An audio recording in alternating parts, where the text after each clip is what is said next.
There she is! Dinyarzad! We're back! Just as promised, Traveler and Paimon. I'm so glad that you two came back to celebrate Lesser Lord Kusanali's birthday.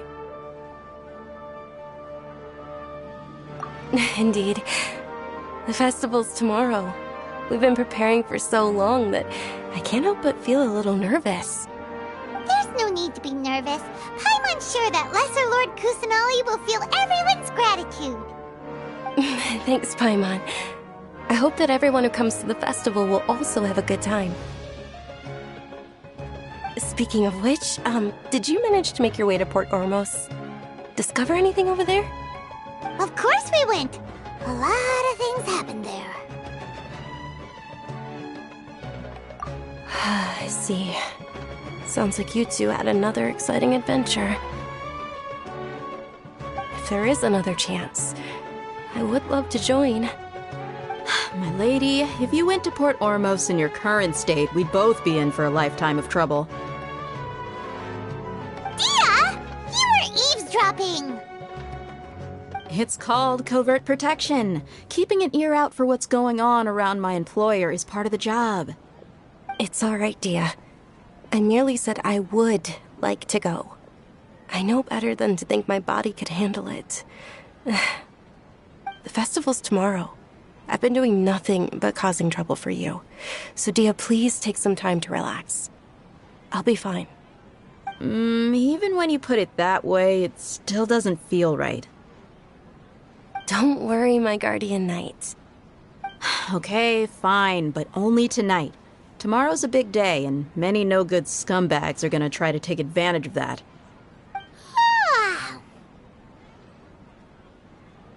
Oh, you two must be exhausted from your long journey back to the city. My apologies for not realizing this sooner. I've already prepared a room for you to rest. Please follow me. Whoa, you're so thoughtful. Paimon's so ready.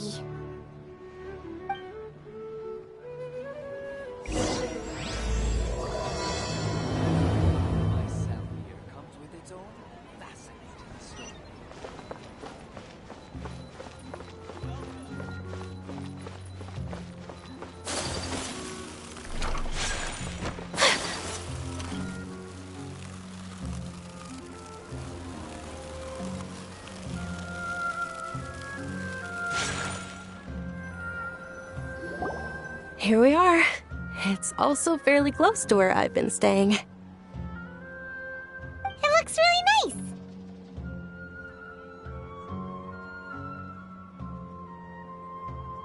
nice. Not at all.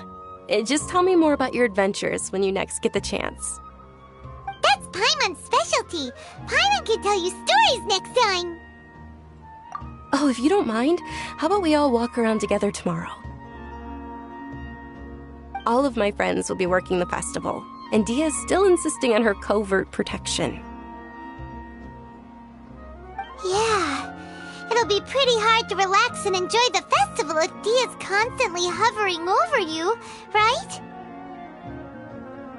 Then let's meet at the nearby bazaar first thing tomorrow morning. Have a great night. It's a deal. Good night, Dunyarzad. I may be too excited to fall asleep tonight. See you tomorrow. Paimon started to really look forward to the Sub-Zero festival too. Will there be lots of yummy food? Oh, no. Thinking about food is just gonna keep Paimon up all night. The earlier we sleep, the better. Let's go inside, Traveler.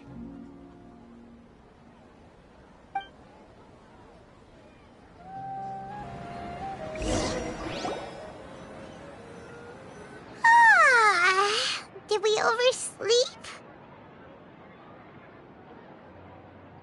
We should go meet Dunyarzad right away.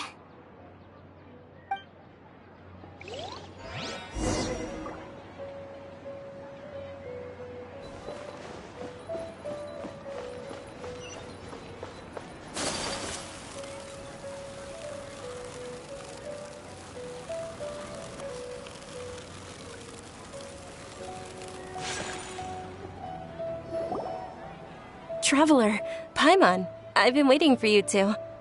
Good morning, Dunyarzad. We must have overslept a little bit.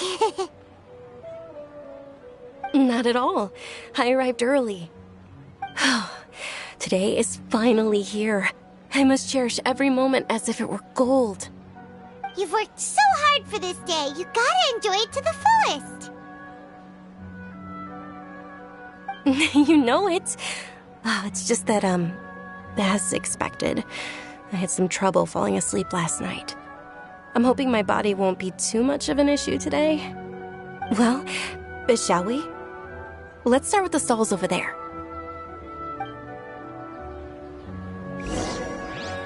Many vendors came out of the blue to support the event, and they insisted on covering costs themselves. Let's go give them some business. They paid for everything out of pocket? Oh, sounds like they're not in this just for the Mora. They all said that contributing to a lively festival atmosphere is more important than money. Especially since we don't often get to celebrate Lesser Lord Kusanali's birthday. Ooh, they're selling food over that way! Let's go take a look! This is a stall offering foods from the Haftmewa feast. Oh, you could tell straight away. I thought most people nowadays wouldn't know. Mushrooms, flowers, and all kind of fruit? It's all vegetarian stuff. Oh, Paimon's a little disappointed. So, what's the Haftmewa feast you mentioned just now? It's another Sub-Zero's festival tradition. People used to set their tables with 7 different foods. Generally speaking, the most common selections were foods like Rukushifa mushrooms, lunar lotuses, Sumeru roses, sunsetias, kapulatas, hara fruits, and zaytun peaches. So, the Sub-Zero festival is a vegetarian holiday? You don't have to be a vegetarian to enjoy the spread. We just use the 7 foods to symbolize the 7 virtues of the Dendro Archon. Wait, but if that's the case, if Sumeru uses vegetarian food to represent the Dendro Archon, then wouldn't the Pyro Archon's festival be full of food like roasted fowl, juicy meatballs, grilled steak? Oh, Traveler, we have to go to Natlan as soon as possible! I hope your wish comes true one day, Paimon. Thanks! Alright, how about we also check out some of these other stalls?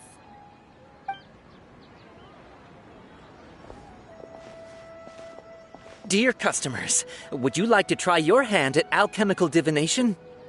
What's alchemical divination? Those two things sound like they'd be fun to try together. Right? I thought the same when I first heard about it. It is said to be a mysterious craft invented by none other than Lesser Lord Kusanali herself. So, how does it work? It's quite simple.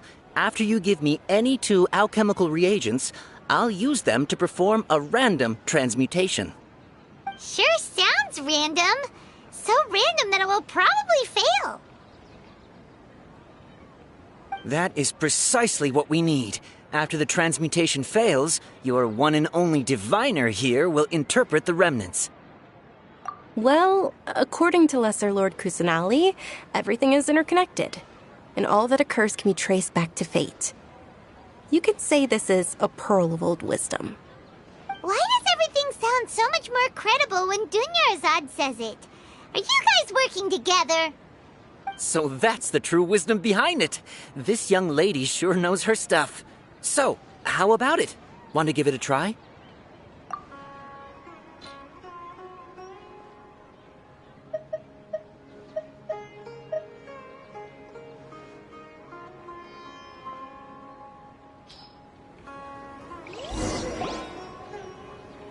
Okay, one moment. It's the moon. Paimon wants to take a look too! Is it? It looks more like a pie that Paimon bit into. Generally speaking, the moon signifies... It means... Wait a moment. Is he really looking it up in a book? Oh, I remember now. It means illusions and lies. Illusions and lies? That sounds rather ominous. Yes, but this book says that if you trust your intuition and overcome your fears, the sun will surely rise. He's not even trying to hide his book anymore. Naturally, fate will only ever show you the beginning of a journey. It is up to you to forge your own ending. Oh, thank you so much. I'll keep that in mind. Oh, it's nothing. I'm just learning as I go. Guess that was still pretty interesting. Okay, on to the next stall. They say the Sub-Zero's festival was very lively a long, long time ago. Large flower carriages used to parade through the city. As they headed towards Port Ormos, people would throw flowers, candy, and liquor all along the way. Dunyarzad's eyes are sparkling right now. I wish I could have seen that spectacle. But if you ask me, I'm sure Nilou's dance of Sub-Zeros will be just as impressive.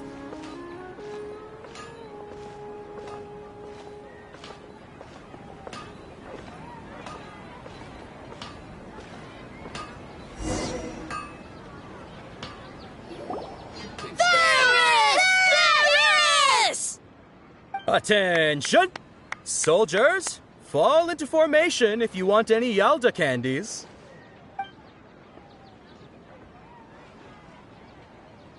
It's a weird guy with a weird hat. Hey, it's Dunyarzad! Wow! Miss Dunyarzad, the children love you even more than the Yalda candies. In the few short days it took to prepare for the Sub-Zero's festival, the children have all grown very fond of you. The Hallowed Knight of Flowers. It's an honor that you know my name. Attention! In the name of Ferris, the Knight of Flowers, I commend you on your contributions to the glorious Sub-Zero's festival. All right, little soldiers. Take your Yalda candies and don't forget your loyalty to Lesser Lord Kusanali. Dismissed! Yes, Knight Ferris! Just what is going on here? Ferris, the Knight of Flowers, is another Sub-Zero's festival icon, and one immensely popular with children. In the past, the actor portraying Ferris would also sit on a flower carriage. It's all thanks to Miss Dunyarzad's sponsorship that the children can make such wonderful memories today. As are we to you, Vihar. Oh, not at all. Oh, speaking of tradition, do you want some Yalda candies? They're a festival staple, and I happen to have some boxes readied here. Take a look and pick whichever one you want.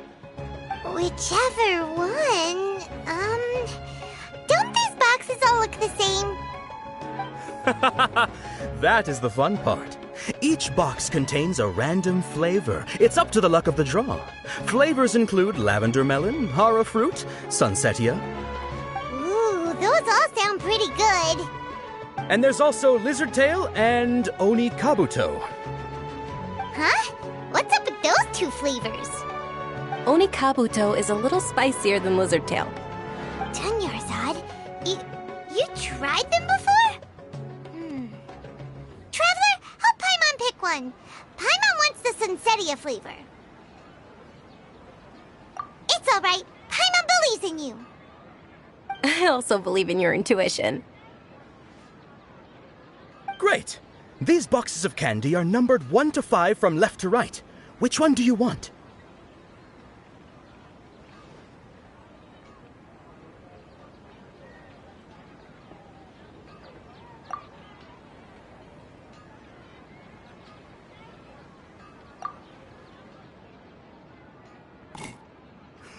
Excellent work!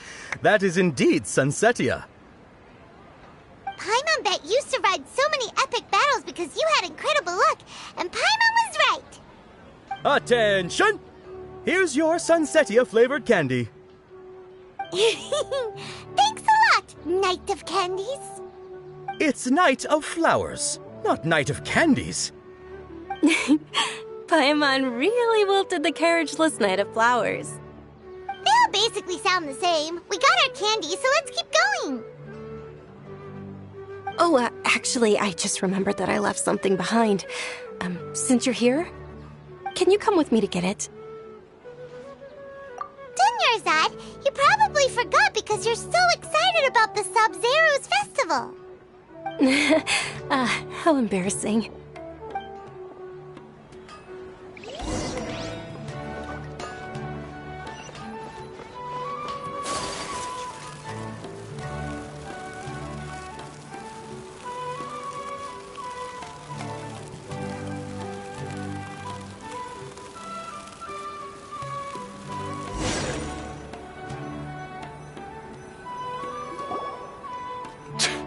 We're too late. Who knew the little lady was such an early riser? I know, right? Hey, wait a minute. Boss, isn't that her? Oh, that most certainly is. We're in luck. She's walking right into our clutches. Those Eremites don't look like they're up to any good. Who are you? I don't believe the Homayanis hired you. That's right. We haven't received any of their mora, but I wonder how much the Homayanis would shell out to get you back. They're a gang of kidnappers! Traveler, hurry and protect Dunyarzad! Hey, did you scumbags even consider that the Homayanis might have hired a merc that outclasses you? You're... Dia! Dia the Flame Mane! No wonder we mercs haven't heard anything about you for so long. You sold your unruly mane to the highest bidder. Don't speak so disrespectfully. My family started working with her as gratitude for her past kindness to us. Don't worry about it, my lady. Just some friendly banter between mercs. One punch and those rabid dogs will expose themselves for what they really are. Aren't your claws all dull by now? Don't get too cocky!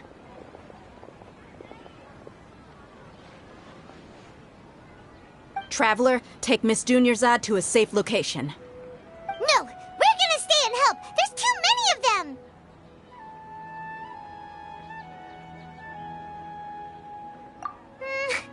You're right. All right, fine. Please be careful, Dia. Don't waste your time worrying about me. This is my job. Look out for yourself. After I've wiped the floor with them, I'll go find you all.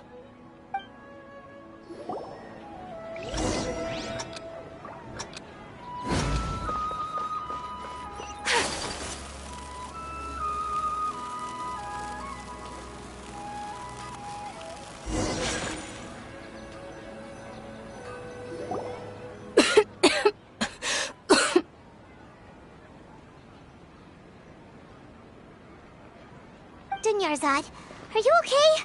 You look a little pale. Are you in shock? I'm fine. My body always reacts like this whenever I exert myself too much. You sure you're okay? I'll be fine after some rest. I'm more worried about Dia. After all, none of this would have happened if I hadn't insisted on coming out today. Yeah, don't worry.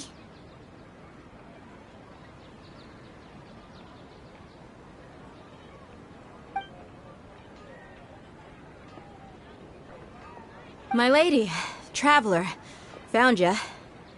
Dia! You took care of them so fast! Any more of them? Or rather, did anyone follow you?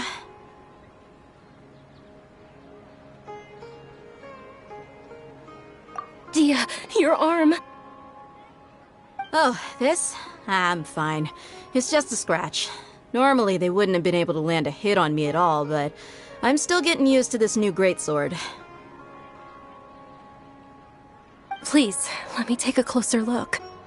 Come on, it's nothing. Us mercs aren't as fragile as you think. Hold on, you said something about a new greatsword. What happened to the one you were using before? About that. Well, I sold it, 'cause I was low on mora. Stuff like this happens every now and then. It can't be. The anonymous donation that was used for the venue's final round of preparations?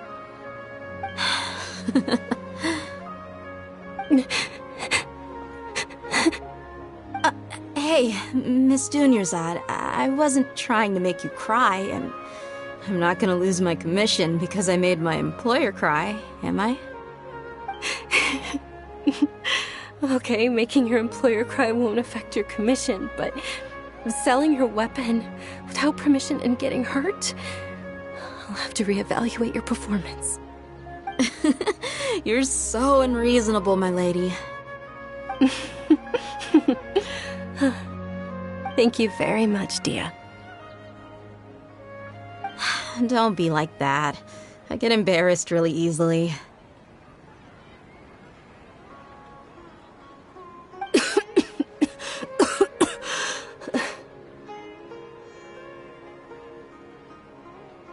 Are you feeling unwell again, Dunyarzad? My lady, your condition. Traveler, can you take her somewhere to rest? I'll look around the area to make sure we're safe from an ambush. Truly, I'm sorry for the trouble, everyone.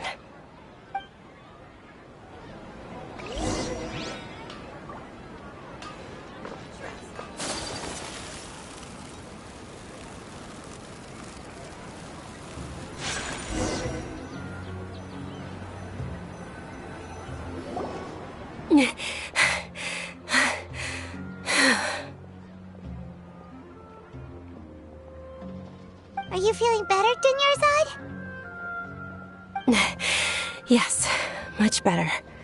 Just give me a few moments and I'll be good to go. I didn't realize you were concerned about it. I guess I shouldn't continue to keep it a secret. I was actually born with Elazar. It's terminal now. Can't believe it's Elazar! Oh, you've already heard of Elazar. In that case, you probably know about its severity. Sumeru's current medical advancements still haven't been able to find a cure. The disease's progression can only be delayed through environmental therapy. Dunyarzad. There's no need to be sad. I've always lived with Elazar and I came to terms with it a long time ago. Compared to the simple fact that I'm afflicted with this, its effects on my life have been much more painful. I know that my family loves me dearly. They've done all they can to provide the best environment for me so that I can live for that much longer. However, I know I will one day succumb to this. Did you know? Before I ran away from home this time, the world outside of my home didn't even know that I existed. Since I was a child, all I could do was sit on my bed and stare at everything outside of my window. I'm sure my family's worried and disappointed in me for running away, but I just didn't want to have any regrets. I wanted to meet other people.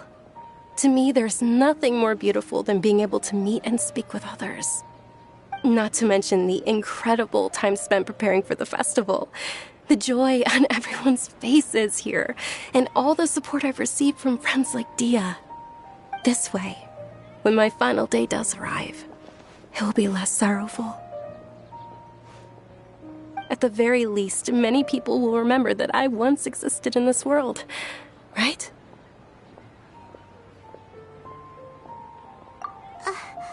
As long as you don't forget Paimon, Paimon also won't forget about you. No, even if you forget Paimon, Paimon will still remember you. Thank you two so much. I apologize for the depressing conversation. This is out of character for me. To be honest, Lesser Lord Kusanali gave me the courage to do all of this. If it weren't for her encouragement, I wouldn't have taken that first step. Thanks. There will always be frustrations in life, but I know that the point of living is not to leave behind any regrets. Oh, right. Isn't it almost time? Huh? Almost time for what? Isn't the Dance of Sub-Zeros about to begin? It's the part of the festival that I've been looking forward to the most. Nilu will recreate that legendary scene with her most splendid dancing. And the Sub-Zero's festival will conclude amid everyone's applause and blessings. And with that, my wish will also... Then what are we waiting for? Let's go to the stage! Yeah, we should still make it in time.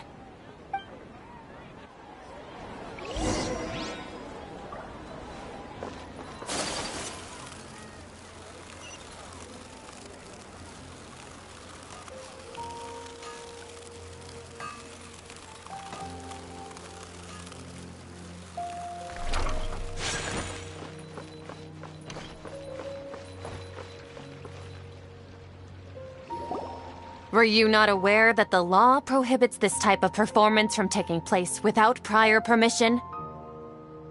Over there! Someone's yelling at Nilu! I think I just saw the Academia's Grand Sage. Why is he here in person? But the Dance of Sub-Zerus is one of the key parts of the Sub-Zerus Festival. If we can't perform it... The Sub-Zerus Festival. The law also prohibits the private hosting of large-scale religious festivals. Only the Academia can host such an event. If you continue to resist, we will have to order an investigation into every single event organizer. The Grand Sage has already granted you much leniency. I advise that you exercise tact. How did things turn out like this? The Academia was originally responsible for the Sub-Zerus Festival, but they failed this responsibility for many years. I need to speak with them. This is a hard pill to swallow, but you're right. Things would only get worse. Art, dance. Aren't you ashamed of pursuing such frivolous and meaningless activities in this land of knowledge and reason?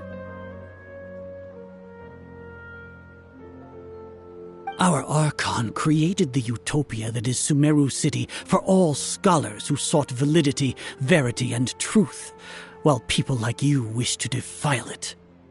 No. I believe that our Archon never rejected the arts. Even the goddess of flowers dedicated a dance to her. With your lack of intellectual credentials, I do not believe you are qualified to debate with me. What you should be doing is finding workers to tear down this ridiculous eyesore.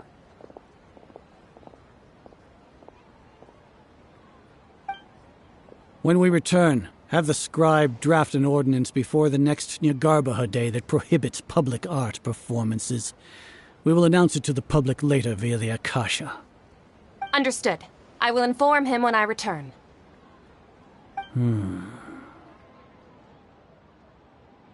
The Sub-Zerus Festival. Go celebrate the birth of that god to your heart's content. Nilu, are you okay? Oh, Dunyarzad. You all saw that just now? The Grand Sage ordered us to stop the performance. Yeah. Let's go somewhere the Academia can't find us and perform there. But how do we let everyone know? And what about the atmosphere on the stage? Or we could get people to block them off so they can't interrupt the performance.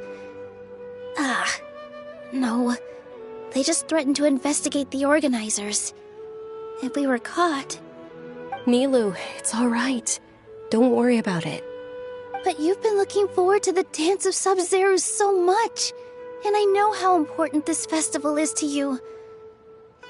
I don't want you to have any regrets. It's okay. Seeing you care this much about my feelings is more than enough. It would be too risky to continue the Sub-Zerus Festival at this point. I don't want to get everyone in trouble. If you say so. But you can sneak out for the next Sub-Zerus Festival, right? We'll make sure the next one is a smashing success. The next one. Yes. Okay. It's a promise. It will be a smashing success. I can't believe this is how things turned out. Those heartless geezers. It really is okay. There's nothing we can do about it. Still, I'd be lying if I said I had no regrets. I would have loved to see Milu's dance.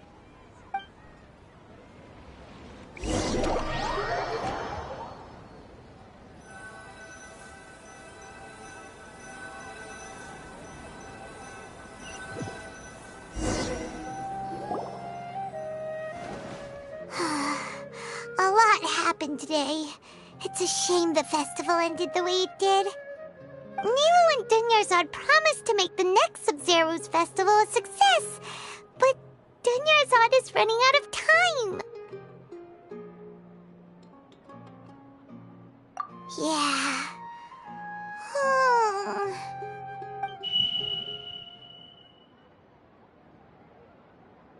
All connections have been secured to construct the most stable framework possible. The project has entered its most critical phase. Power has begun to flow from...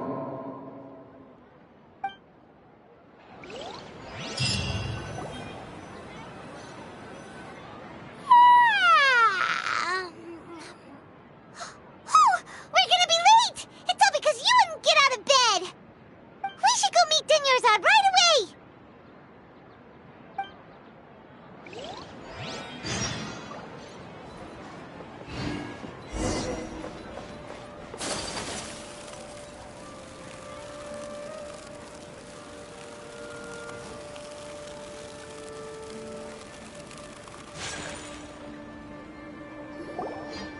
Good morning, Dunyarzad.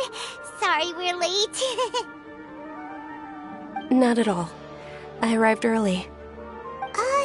You seem kinda tired. Did you not get enough sleep? I'm doing well. There's no need to worry. Shall we go? Let's start with the stalls over there. Sure! Traveler? Why are you just standing there? Let's get going!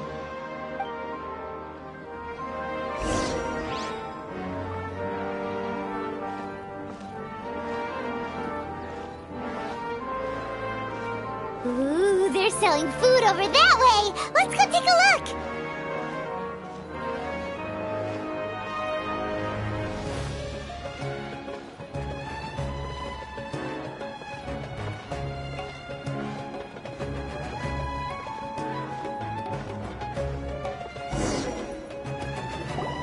This is a stall offering foods from the Haftmewa feast.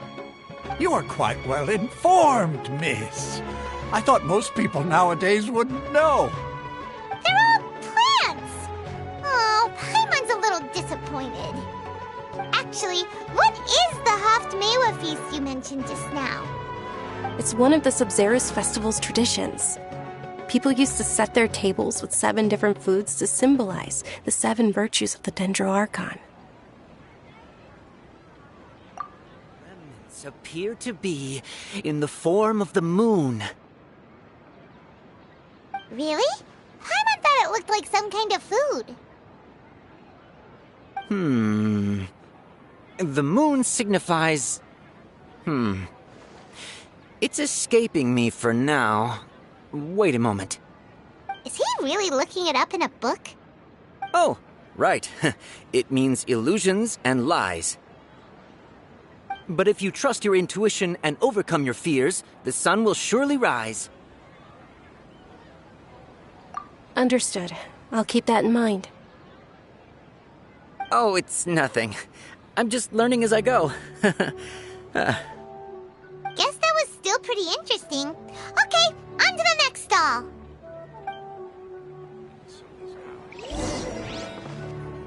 So, where to next?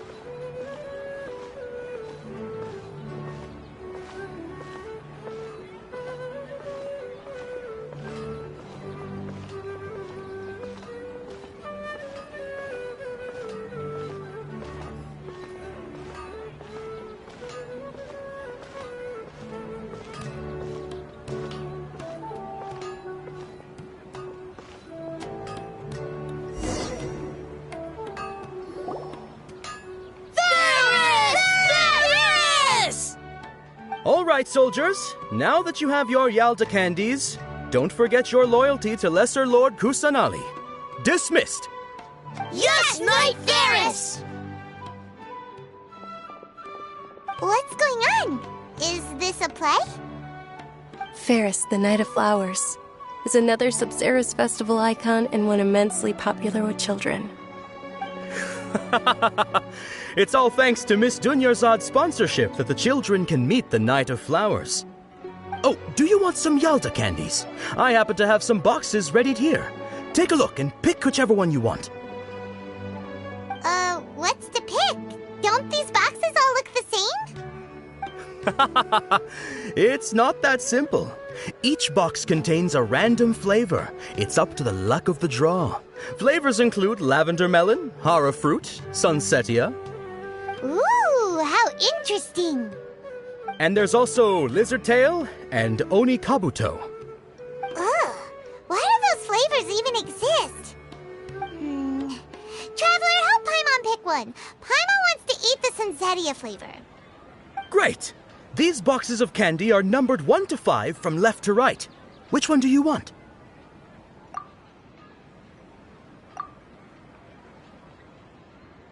Ah, excellently chosen. Number 4 is indeed sunsetia. Ha-ha! Paimon bet you had incredible luck, and Paimon was right!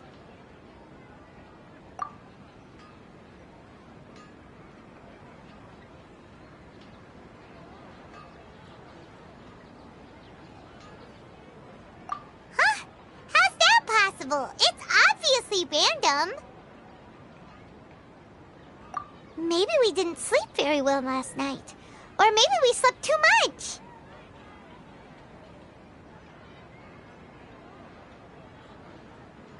Oh, sure. Huh? Where are you going? You're just gonna walk off like that?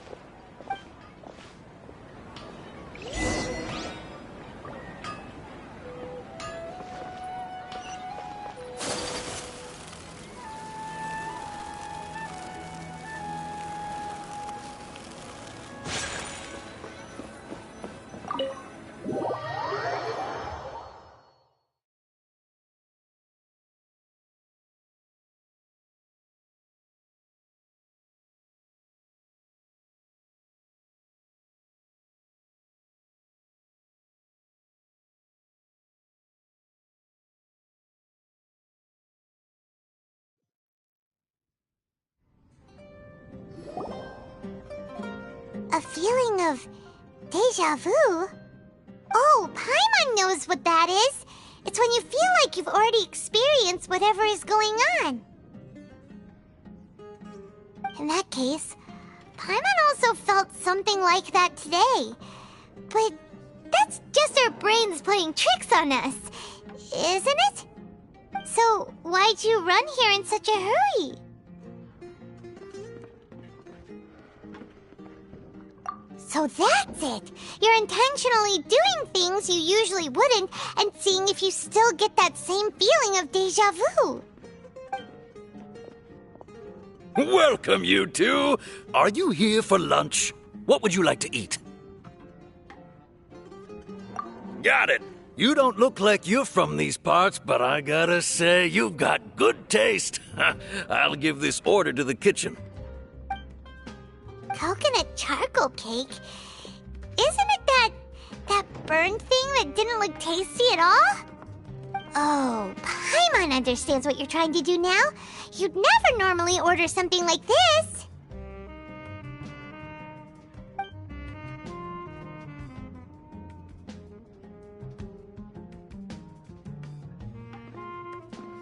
That thing? Are you really gonna eat it? Isn't this going a bit too far?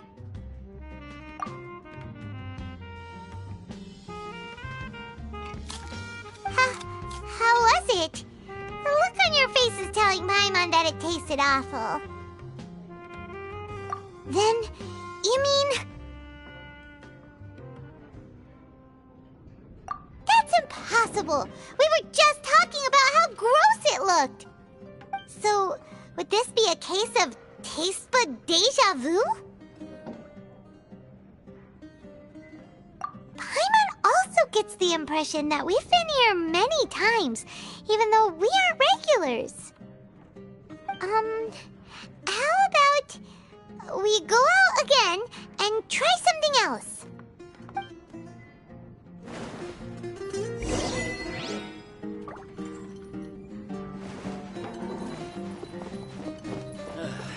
You just can't beat the atmosphere here.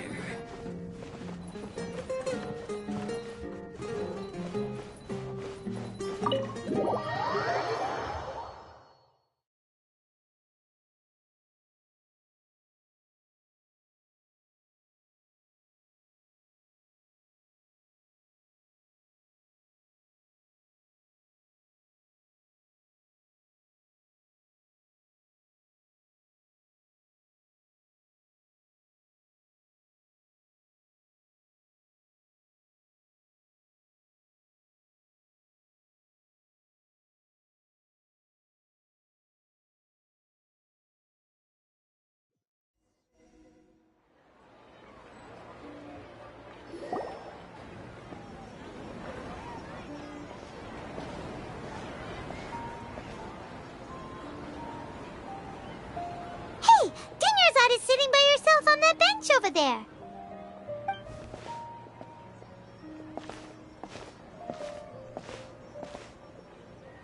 What a coincidence, Dinyarzad. We meet again. Why are you sitting here all by yourself? Oh, I ran into some kidnappers just now, but thankfully Dia came to my rescue. I started to feel unwell after that, so I sat down here. Kidnappers?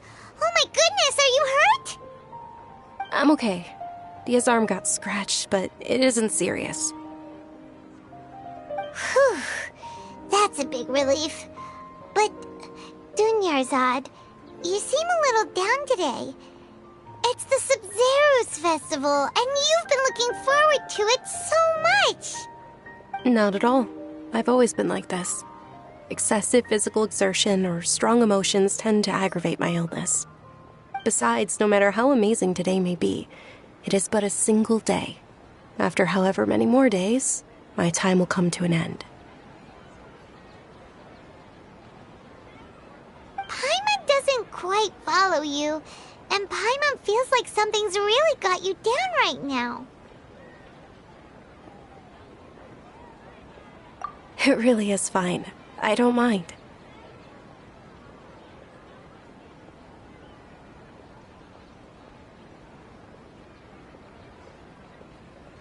Huh? Did something happen? Dunyarzad, have you ever felt deja vu? You know, like when you've already experienced something that's happening right now? Deja vu? No. But my days have been the same for years now. Even if I were feeling deja vu, I suppose I would already be used to it. Oh, Paimon sees. Then, is it only the two of us? It's almost time. Huh? Time for what? Nilou's Dance of Sub-Zeros is about to begin. Let's go.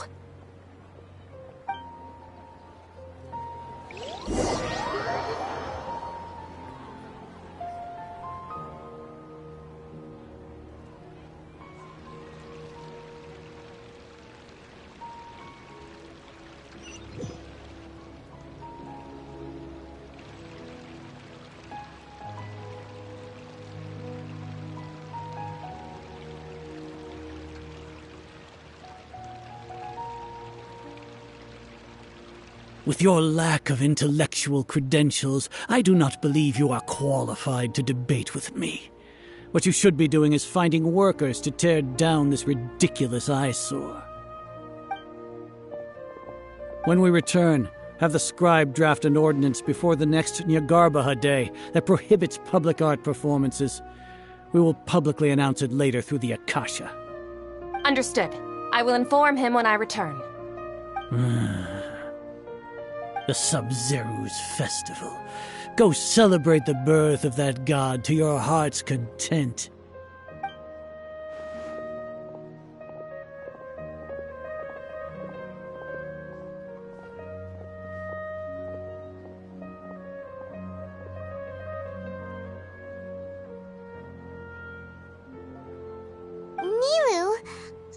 okay? Oh, Dunyarzad. The Grand Sage ordered us to stop the performance. It's okay. There's nothing we can do about it. But you've been really looking forward to this. I don't want you to have any regrets. It truly is unfortunate, but I don't want to cause trouble for anyone. Didn't the Grand Sage say that he might investigate the organizers? True, but... Well, okay. I'll just have to try again next year. The next festival. I probably won't be around by then. Wait, what did you just say? No, nothing. I'll be heading back to rest. Thank you for your help, everyone. Paimon can't believe what those heartless geezers did!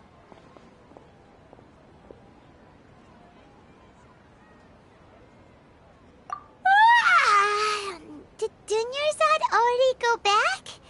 We should also return and get some sleep.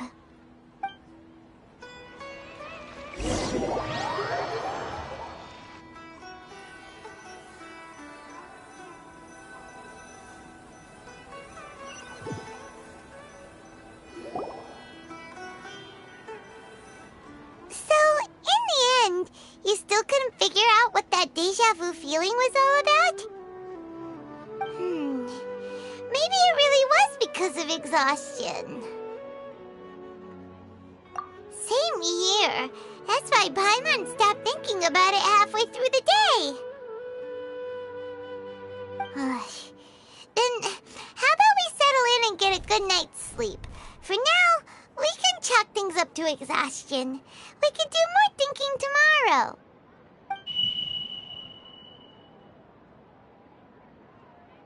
Observing a modest drop in the output of jnana energy, but values still remain within normal parameters. Continue to monitor the variances in the data and find the cause as soon as possible.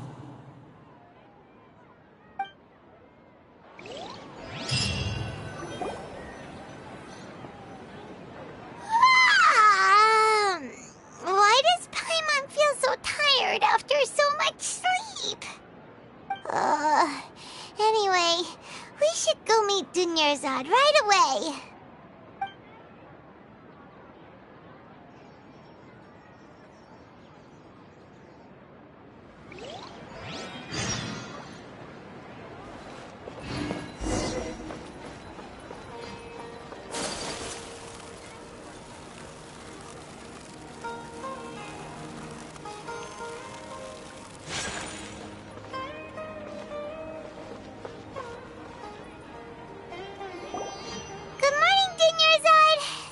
Keep you waiting. Not at all. I arrived early. Huh? Paimon thinks you sound kinda tired. Did you not get enough sleep? I'm doing well.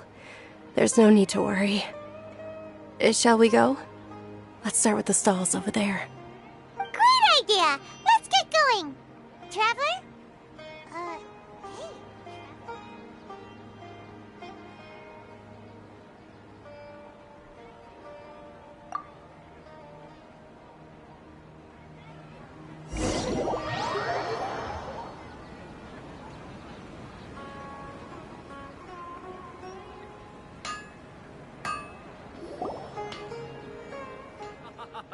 It's all thanks to Miss Dunyarzad's sponsorship that the children can enjoy the sun.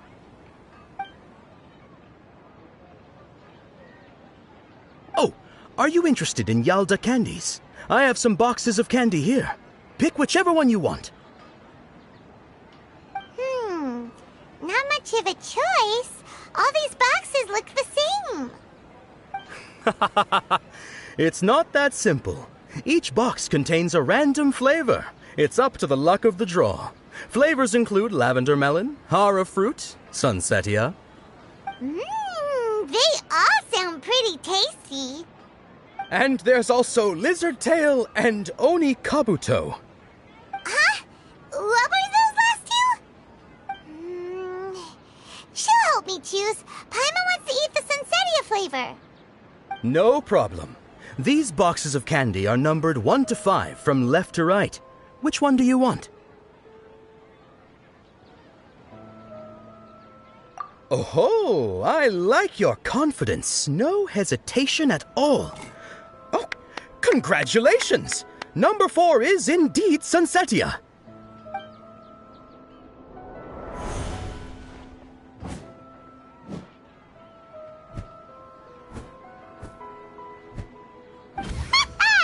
Paimon knew she always had incredible luck.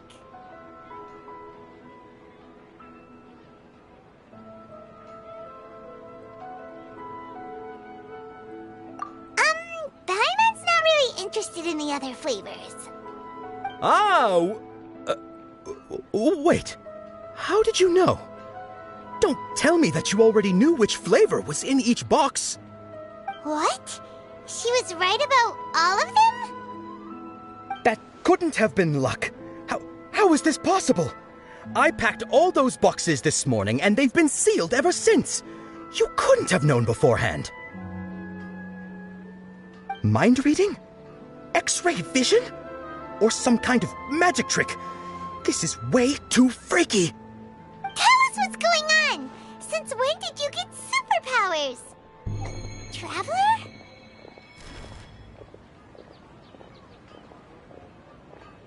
Hey, where are you going?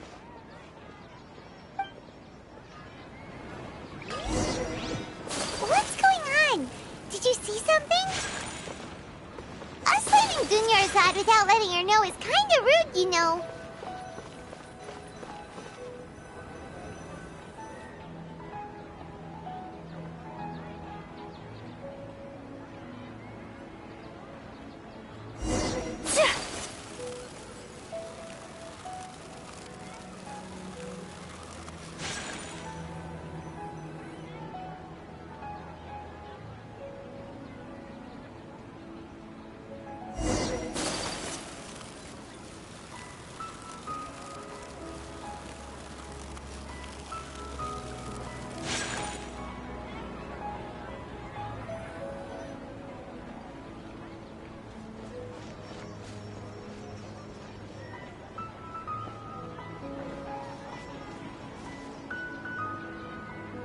What are you looking for? Why did we come here?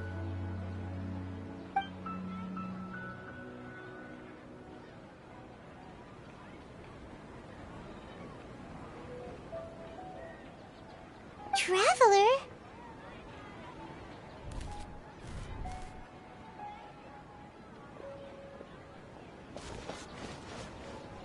That's...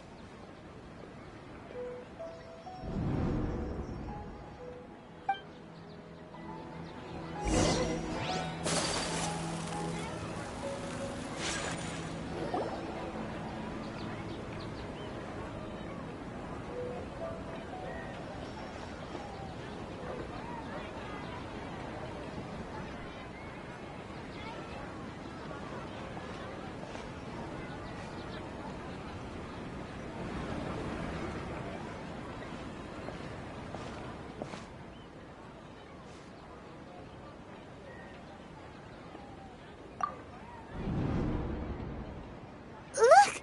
That's... Isn't that Dunyarzad?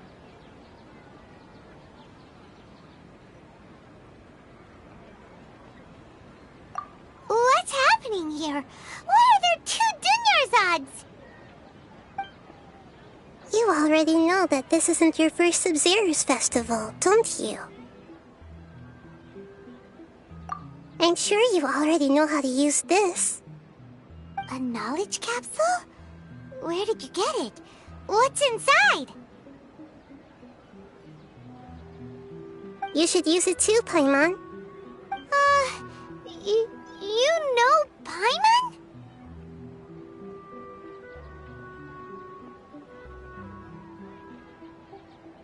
Well, this seems kinda sketchy, but Paimon feels like this is what we should do.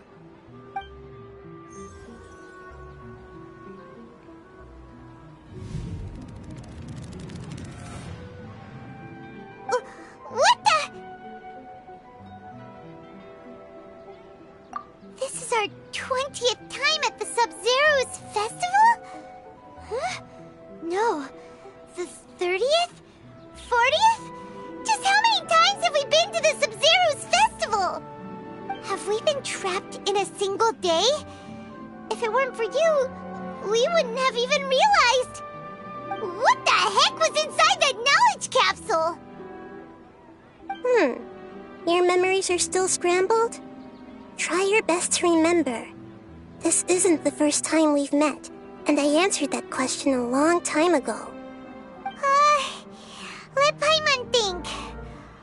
Oh, it's coming back. Meeting you was the real catalyst for restoring our memories, and the knowledge capsule was just your means of showing our minds the way. What about everyone else? Why are you only helping the two of us? Your sense of deja vu is stronger than everyone else's, yes? As for an explanation, you two received the blessing of Dendro, and you also have special, sensitive constitutions.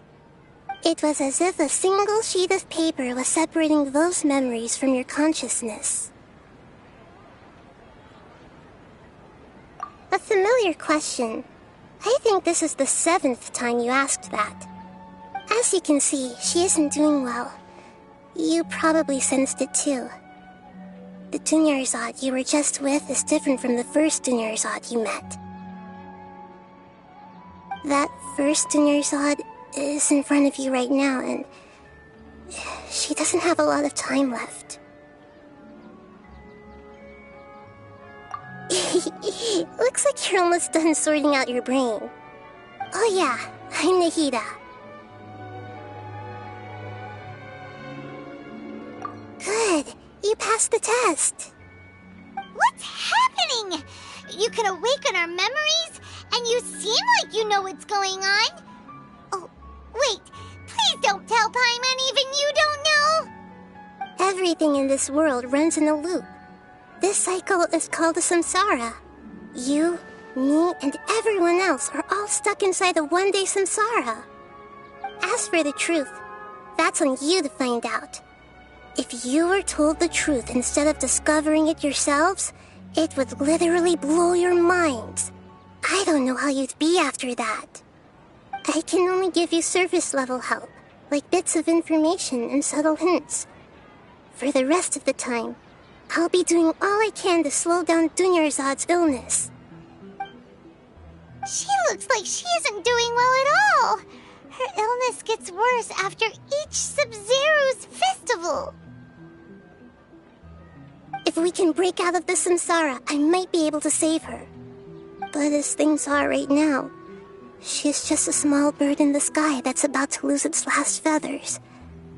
All I can do is raise a gale to delay her fall. You sure love to use weird analogies.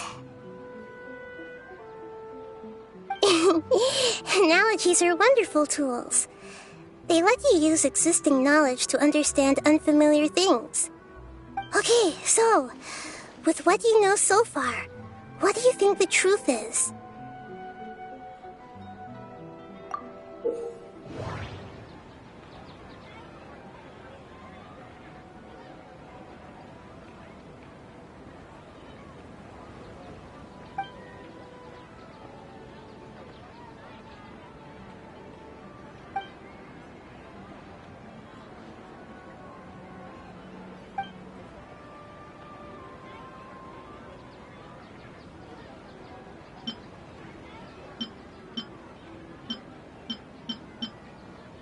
Grand Sage said, go celebrate the birth of that god to your heart's content. Did he mean something more?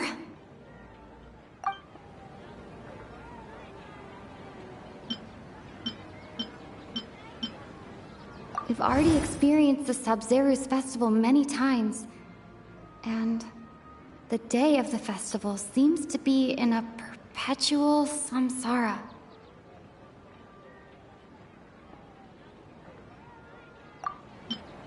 The moon, illusions, and lies. What do they all mean?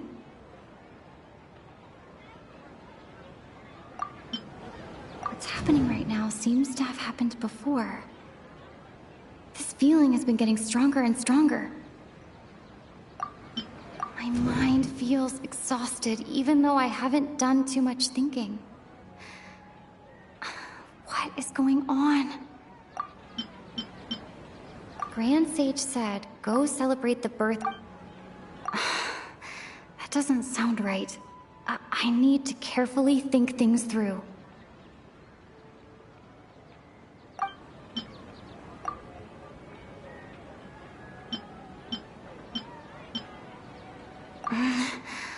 I can't seem to cohesively piece everything together.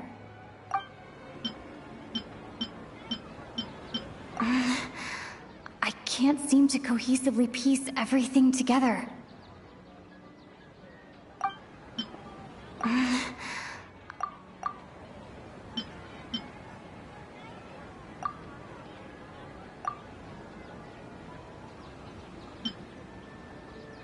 Grand Sage said, go celebrate the birth of...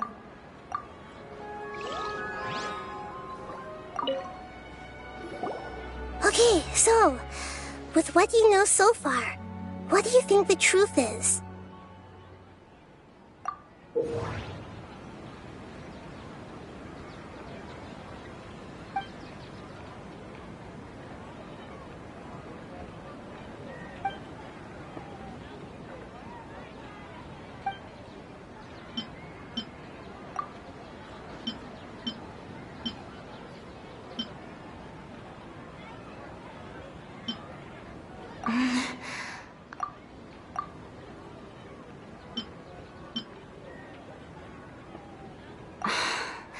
That doesn't sound right. I need to carefully think things through.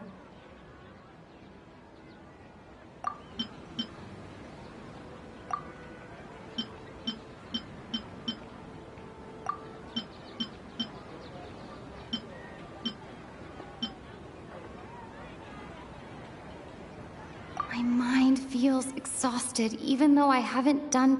That doesn't sound right. That doesn't sound right.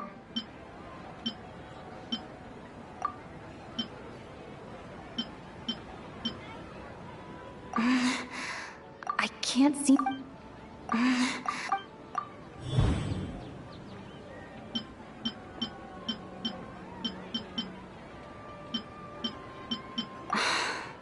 That doesn't sound...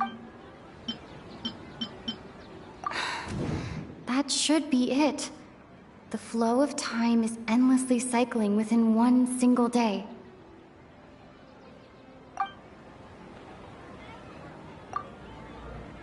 A time loop.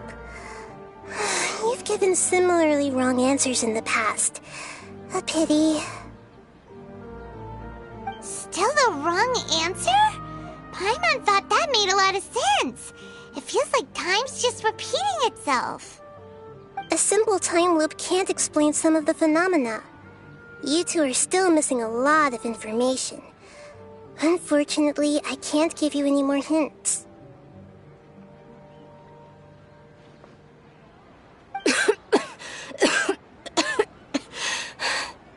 Dunyarzad. The Sub-Zero's festival is happening every day, but that doesn't mean we can waste an infinite amount of them. Hurry and find the truth before today's festival ends.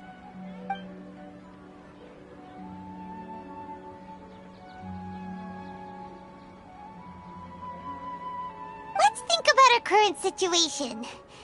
To save Dunyarzad, we have to escape the samsara of the Sub-Zero's festival. And to do that, we need to figure out what's happening. The truth. Nahida rejected the idea of a time loop, so we must have missed something, right? Paimon's memories say that we've already done this many times, but let's go talk to people again. It's more productive than sitting here and scratching our heads. Why don't we start with those stall owners?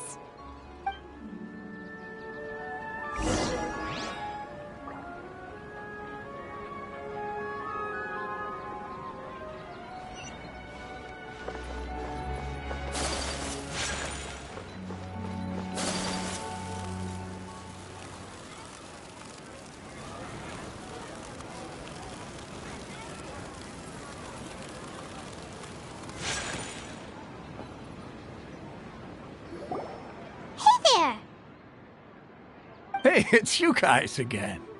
Where's your cultured friend? She's feeling a little unwell. I see. Did you come back to buy something? I guarantee the freshness of my products. I harvested them from the forest just yesterday. Huh? What brought this about? I hurried back from the forest yesterday, and I'm selling produce here today. I haven't felt anything strange. To put it another way, if you really think about it, was yesterday truly yesterday? Did you actually come back from the forest yesterday? What kind of philosophical nonsense is this? Are you two daydreaming? Didn't you know that no one dreams in Sumeru? Go somewhere else if you want to find someone to daydream with.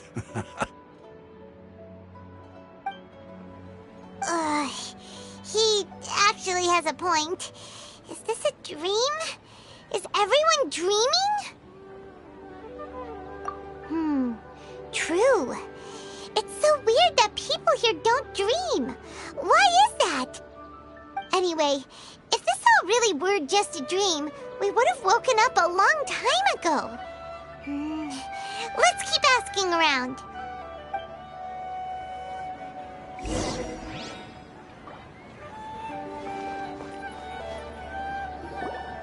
Oh, it's you two. Was my divination so accurate that you felt compelled to compliment me in person?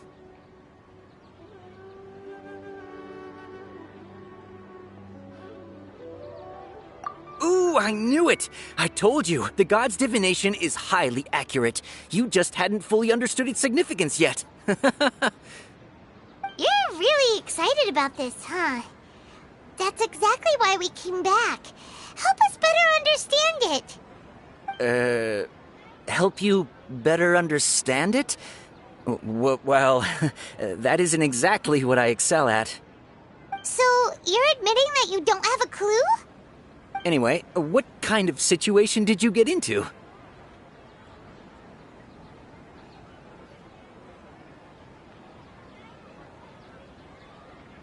Huh? Hold on a second. I thought you guys just lost your wallet or fell for a scam. What you just said, are you serious? Does that kind of thing actually happen in real life? Paimon knew you weren't going to believe it. Marvelous. Truly marvelous. I believe you. Recall the interpretation of your divination. The moon, illusions, and lies. It really felt like an omen. When you say it like that, the divination does sound like it's related to what's going on. Can you read any more into it? I believe that the Archon's revelations are never more than vague hints. Anything more specific is beyond the reach of mere mortals.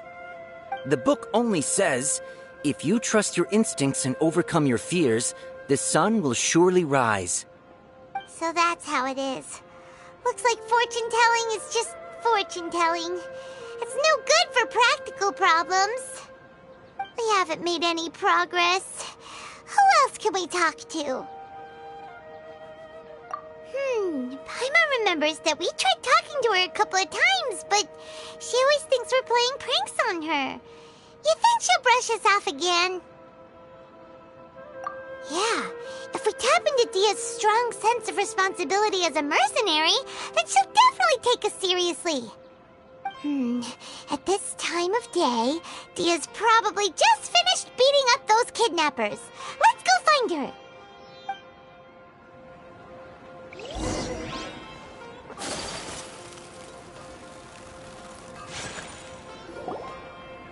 I'm fine, my lady. It's just a scratch. Perfect timing. Both of you are here.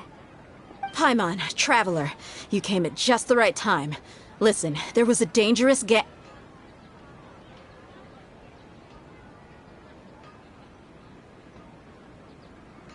Huh? You saw? Then why didn't you jump in earlier? If someone was protecting Miss Dunyarzad, I could have went all out. Anyway, can you do something for me? You want the Traveler to take Dunyarzad somewhere to rest up while you check to see if there's still any kidnappers around. Did Paimon get that right? How did you know what I was going to say? We need to say something convincing.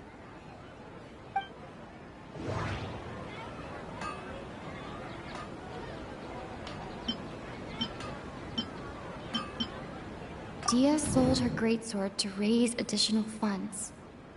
And then she was injured because she wasn't used to her new weapon.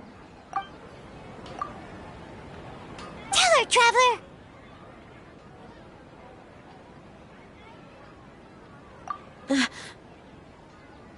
I didn't tell anyone about that.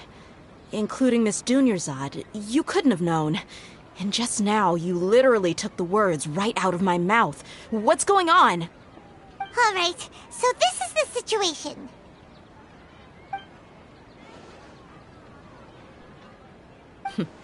It's kinda hard to believe what you just told me.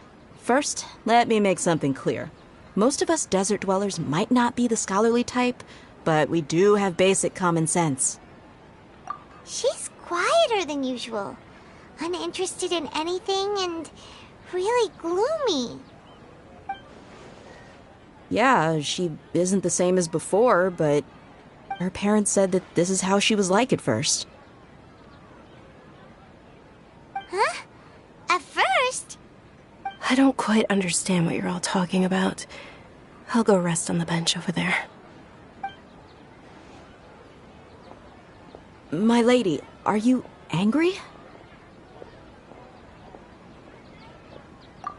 All right, I'll give you the benefit of the doubt since you knew about my greatsword. Let's make this a quick trip. Miss Dunyarzad isn't completely safe here.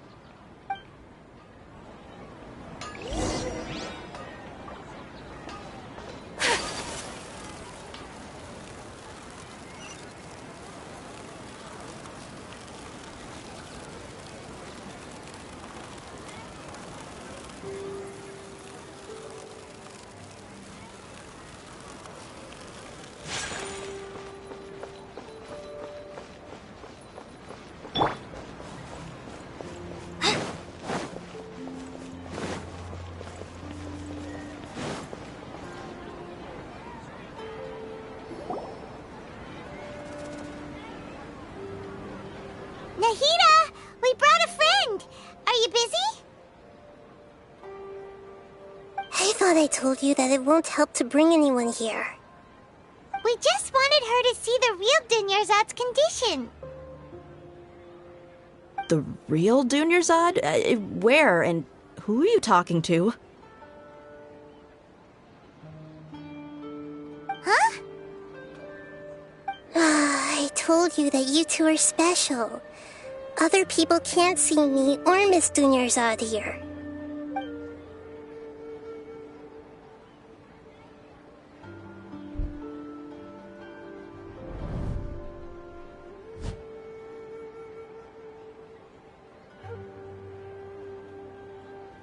Hold on.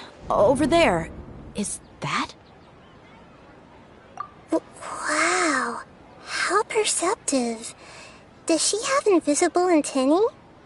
Miss Dunyarzad, she's lying down here, isn't she? How's she doing?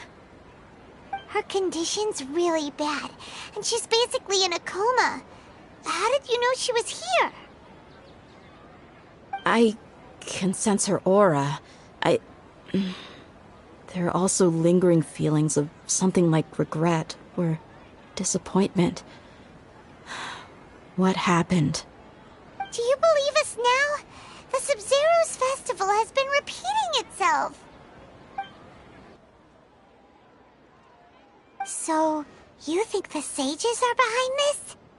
Yeah, they've always been against us. Wouldn't surprise me if they're using the Akasha to intentionally repeat the Sub-Zero's festival as a sick joke. You have a point.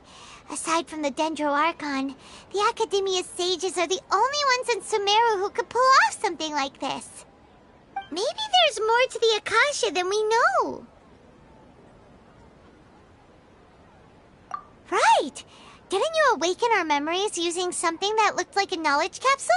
That means you must know something about the Akasha! The Akasha relies on the power of a gnosis to operate, as it is the manifestation of the God of Wisdom's power. It compiles the wisdom of the entire populace, and it grants knowledge to the people.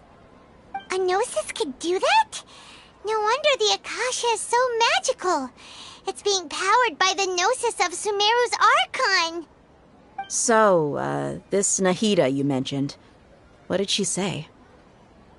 She said, and Paimon quotes, "The Akasha relies on the power of a gnosis to operate, as it is the manifestation of the God of Wisdom's power. It compiles the wisdom of the entire populace, and it grants knowledge to the people." Compiles the wisdom of the entire populace and grants knowledge to the people. Wait. I get the grants knowledge part. That's what people have always used the Akasha for. But compiling the entire populace's wisdom? How does that work? Did she mean that the sages enter new knowledge into the Akasha? Oh, yeah. That sounds about right. What do you think?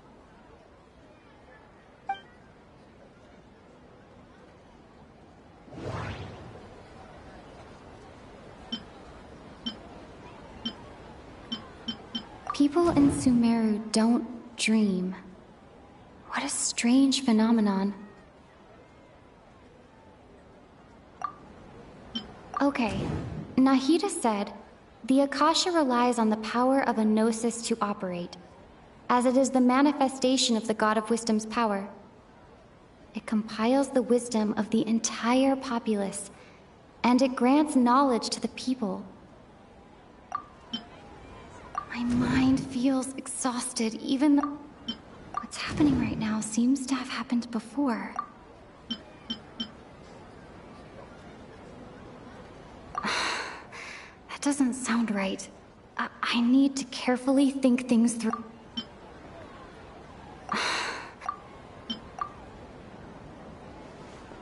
You mean the Akasha is causing our mental fatigue? Huh. Now that I think about it, my head's been feeling unusually heavy. When the desert dwellers set off on their quest for knowledge, a sage once said, "Knowledge always comes at a price." Compiling the entire country's knowledge. You think the Akasha pulled a 180 and is extracting information from us? Who knows? The Akasha can put knowledge into our heads, so who's to say that it can't also poke around in there? We don't know any specifics. What's the point of doing something like that? Just think about it. If you could combine the knowledge of every single person in Sumeru, then you can basically turn Sumeru City into a single massive brain. This hive mind could make breakthroughs in problems that even the smartest geniuses can't crack. An excellent deduction. And the analogy comparing Sumeru City to a massive brain? I love it. In that case, we should take off our Akasha terminals right away. Maybe that'll solve this problem.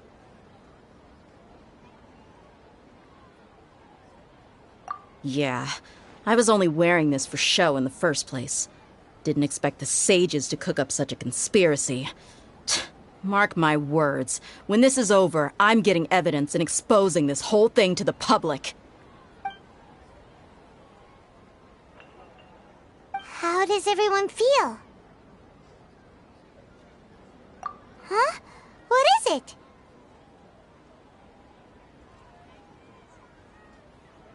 Oh, that! Paimon knows what you're talking about. It's a single soft beep that sounds like it's coming from the Akasha terminal. The sound of a beep. Could it be a prompt tone for when the Akasha is operating? That's probably an important clue. We weren't using our terminals, but we heard a beep anyway.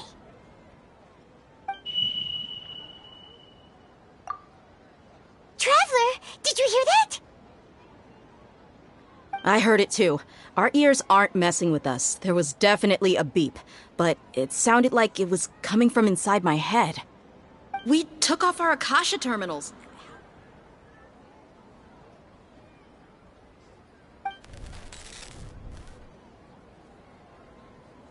Phase runtime has exceeded its expected length. At this rate, there may be casualties.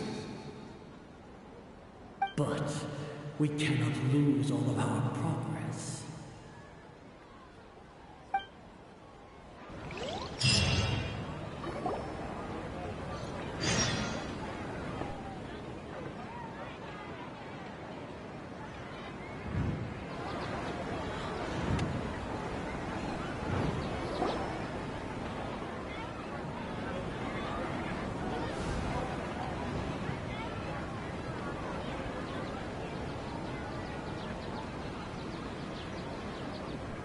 Paimon remembers everything!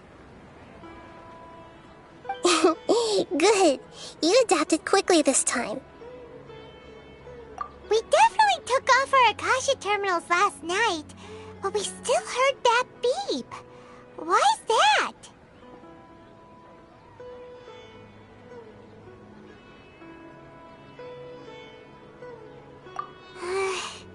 But now we can at least confirm one thing.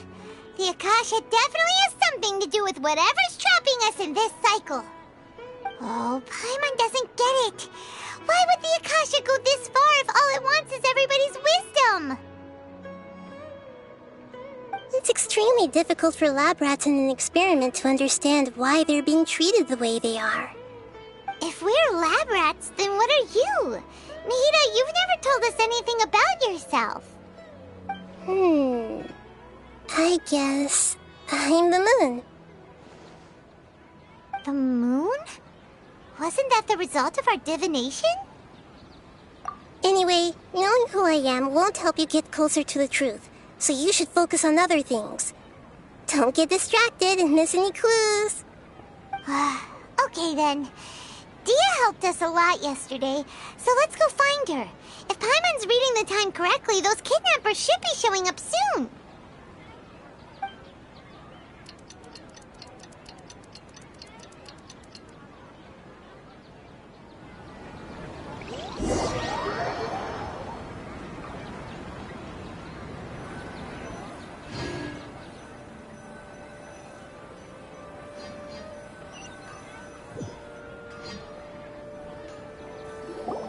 Ah, there you are. I've already taken care of those kidnappers. My lady, did you get hurt? Dia? What's wrong? Why are you both gawking at me like that? You didn't get hurt this time. Huh? What do you mean this time? Why are you so surprised that I managed to get out unscathed? Those kids were amateurs.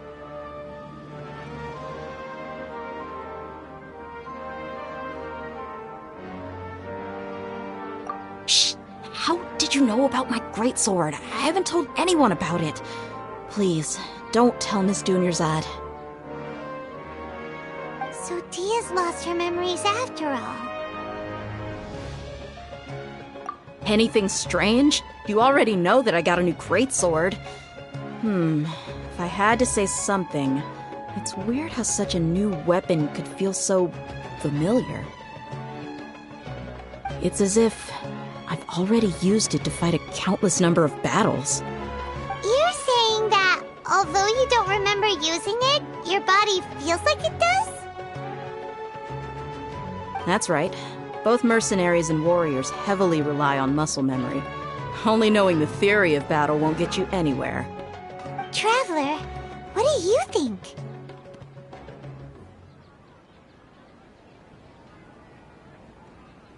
Yeah, Paimon's feeling really hopeful.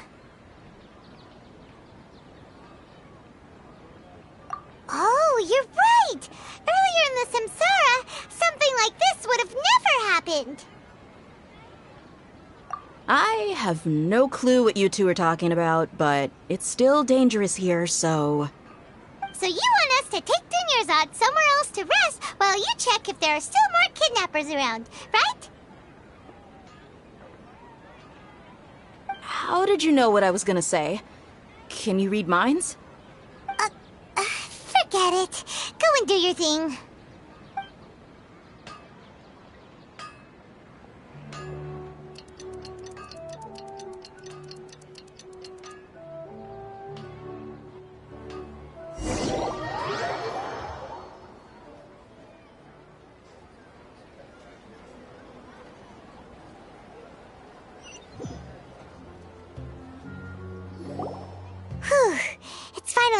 time. Aside from Dia not getting injured, everything seems to have stayed the same. Listen, Nahida, we found out that Dia got out just fine today, even though she got injured every other time she fought the kidnappers. Do you think the Samsara has been broken? Have we saved Dunyarzad? Really? Good job on all that progress. Get some good sleep tonight. Hey, what kind of an answer is that? Tomorrow will come. Everyone assumes this is common knowledge, but the only way you can know that for sure is if you experience tomorrow. How many todays has it been? Is it possible that today will be followed by yesterday? Does tomorrow truly exist as anything beyond a made-up concept? The world is a lie, and the history of the whole world has just been one endless Sub-Zero's festival. Okay, no more. Paimon's brain is already shut down. That's why it makes no sense to waste your energy thinking about things you will learn tomorrow. Get some good rest. You know, use the bathroom and flush your anxiety dookie away. Huh? Hold on, what did you just say? Did Paimon hear you correctly? Huh? People always say they feel a sense of relief after they take a duk-duk. That's why I suggested you could try that. Is that so strange? It's so strange and so against common sense that Paimon's at a loss for words. You were sounding kind of smart just a minute ago. Yeah, even though it's happy and lively at the Sub-Zero's festival every day, it feels like it's been a long time since we've really gotten to relax. Let's go back to our room.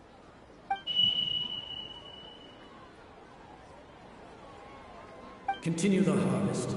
Compared to what we stand to achieve, these sacrifices are trivial.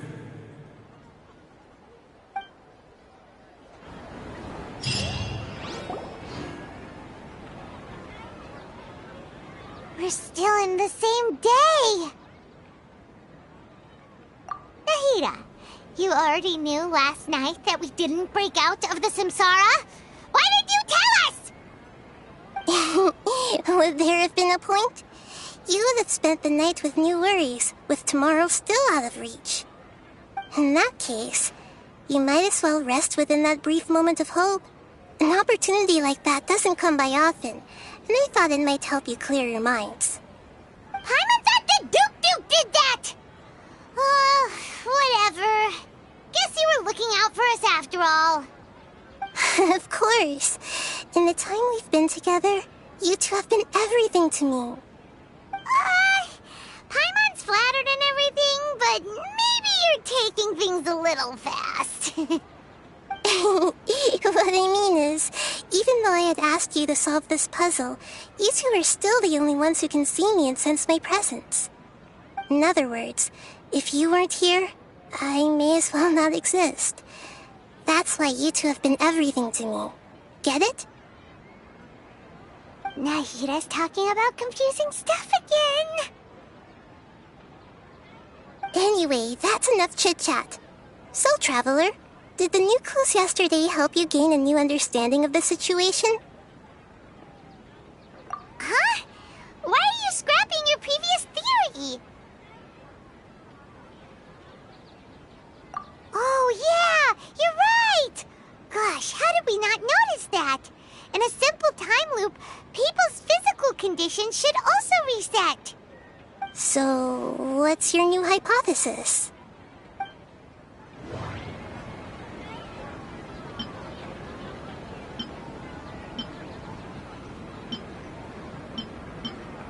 Mercenaries rely heavily on muscle memory. And Dia was able to use her experiences to avoid injury in later samsara cycles.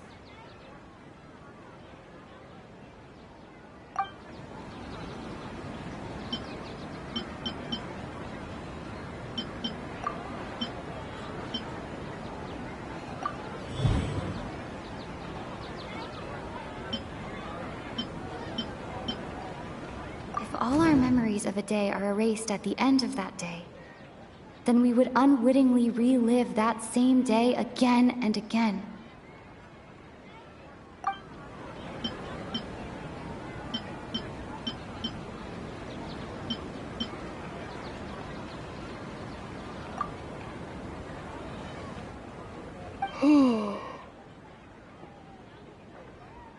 Oh! Then the beep we hear every night could just be indicating the deletion of our memories!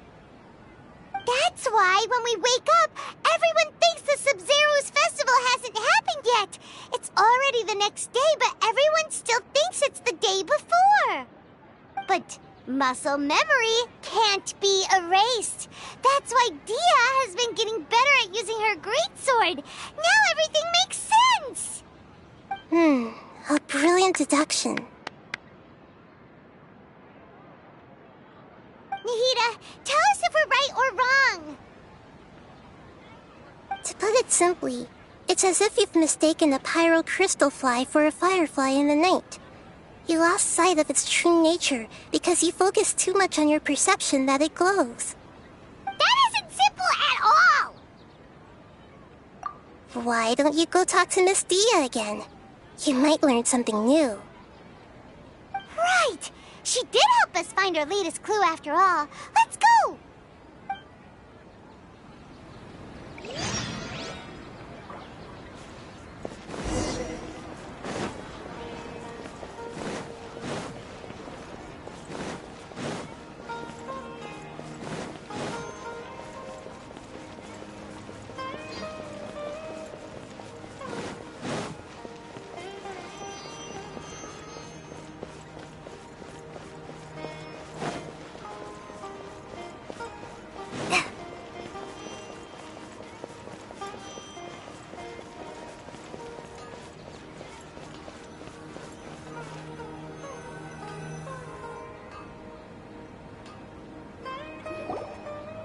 There you are.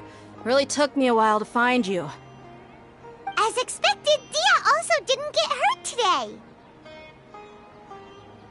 Get hurt? Why would I? Don't underestimate me. Well, you're still getting used to your new greatsword. Huh. Truth be told, I also think it's pretty strange. It just suddenly felt so familiar in my hands and... wait a second! How did you know I got a new greatsword to begin with? I didn't tell anyone about it.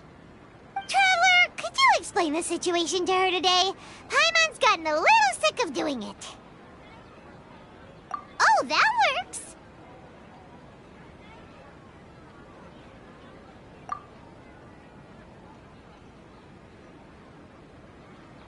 What happened to you guys while I was gone? Did you get brainwashed by some cult? Don't think too hard about it. Just take what we're saying at face value. All right then, let me get this straight. You're telling me that my body's already gotten used to this greatsword, but my brain just doesn't remember it? Yes, your memory's being erased every day. Then I'd have to disagree. That's impossible. Oh? Why do you think that? If we've actually been reliving the Sub-Zeru's festival day after day, then what happened to the things we used, the money we spent, the food we ate? Common sense says my wallet should have emptied itself a long time ago. There's no way I wouldn't have noticed that.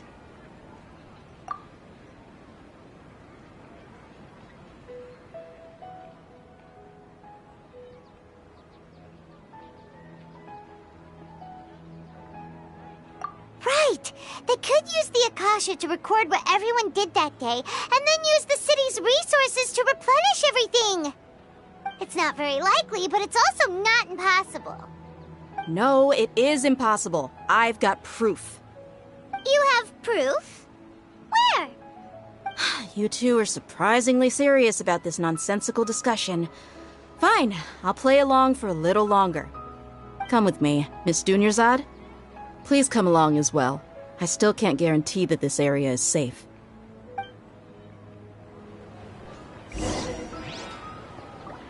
Paimon can't believe it's Dia who wants to show us something this time.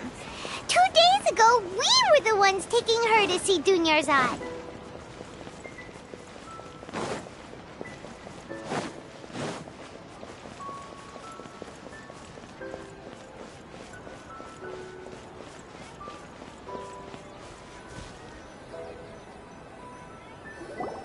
This is it. Huh? This is a wooden training dummy. What about it? See those marks on the dummy? Those are the result of several days' worth of practice. Let's say the sages didn't replace it every day. Shouldn't it be hacked to pieces by now? That's true, but what if they did? Then the sages would have had to reproduce every mark I left during previous training sessions. I'm a professional fighter. My martial school has always emphasized the importance of refined control. The force, angle, and entry point of each strike is calculated and deliberate. That's why I remember every mark on the dummy, as well as my state of mind as I made each strike. It's just as they say, each swordsman has their own unique style, and even the same swordsman can't make the same cut twice. It would be impossible to copy these marks. Is it really impossible? What if they used some fancy machine to carve every single mark?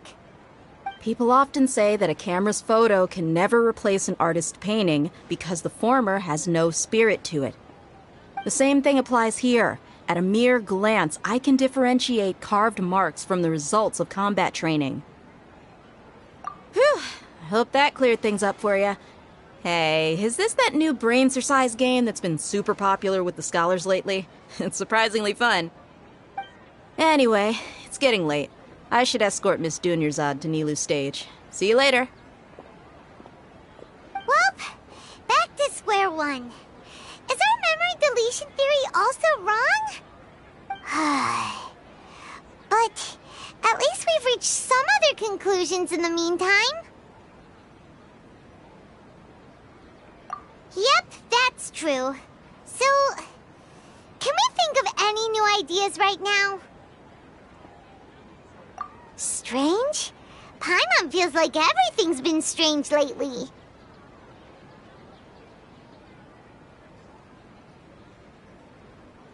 Huh? Leaving the city? You're right! It's really strange how we never thought of such a simple solution! Many things should become clear if we can confirm the flow of time outside of the city. Paimon can't believe it! Did we miss this because we're tunnel visioning too hard on our other theories? Or because we're just too tired? How about we go back and ask Nahida? Maybe we've forgotten something about leaving the city.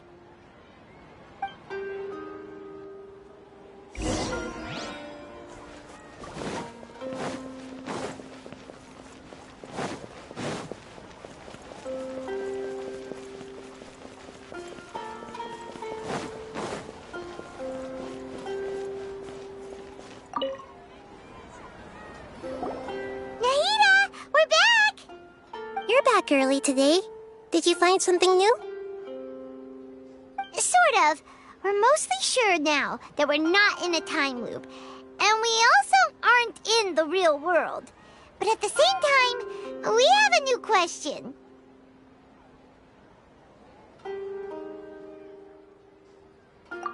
Leaving the city.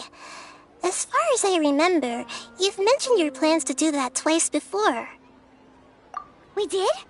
But we don't remember anything. What happened after we talked about those plans? What did we say when we got back? Let me think.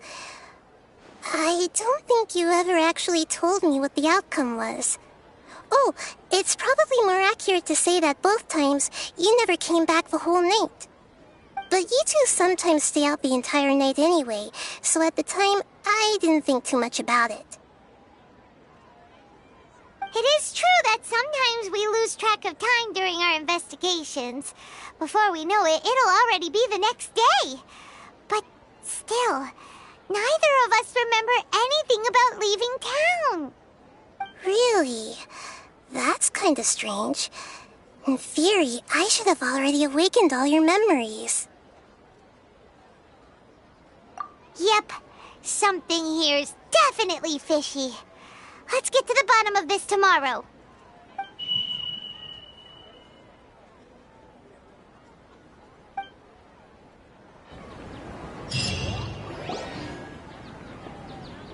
Our memories are back!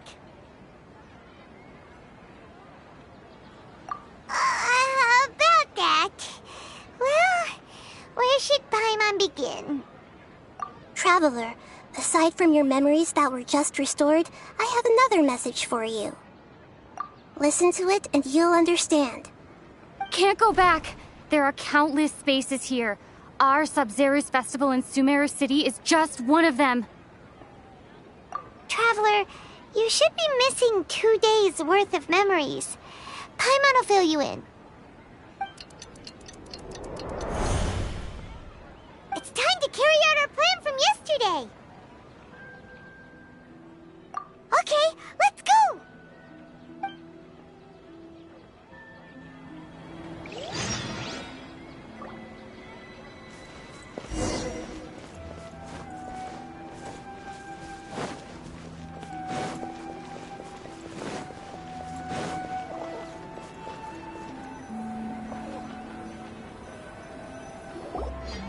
Why can't we leave the city? What is the Academia up to now? Don't ask me. It's not like I can tell you anything. This is a direct order from the Grand Sage. Just wait until tomorrow. I have a real emergency. My goods have already arrived at Port Ormos. If I don't hurry, they'll be stolen. That's your problem. Make sure you make a request in advance next time. But it's not like you can just predict business matters in advance. It looks like the Academia already announced a lockdown for Sumeru City today. How completely unsurprising. Let's go and question them. Hello, sir. Why can't we leave the city today? Here we go again. Don't ask me. I don't know either. We just received an order that no one is allowed to enter or exit Sumeru today. They didn't tell us anything else.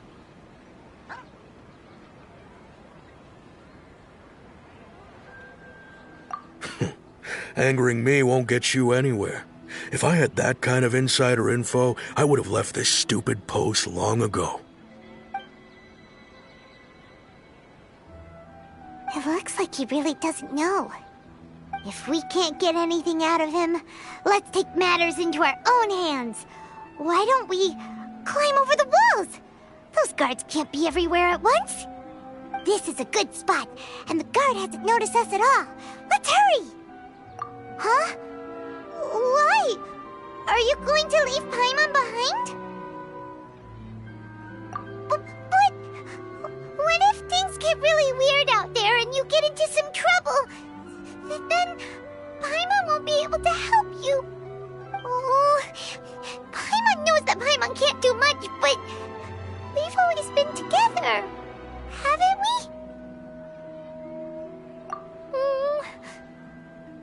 Okay.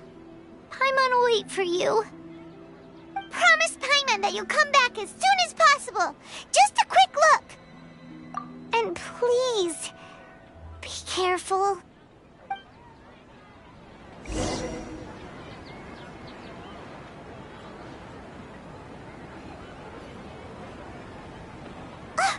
Memories!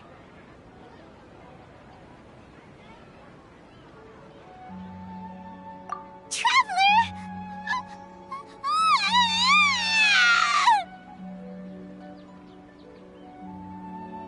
Paimon thought Paimon would never see you again! You just disappeared! Paimon waited for you for hours and hours at the city wall and you never came back! You promised Paimon that you were only taking a quick look! Paimon, calm down. She's here now. I don't think she understood what you were saying. Paimon doesn't care! Paimon wanted to go look for you, but you also said that Paimon should stay! Paimon was so worried and so scared the entire day!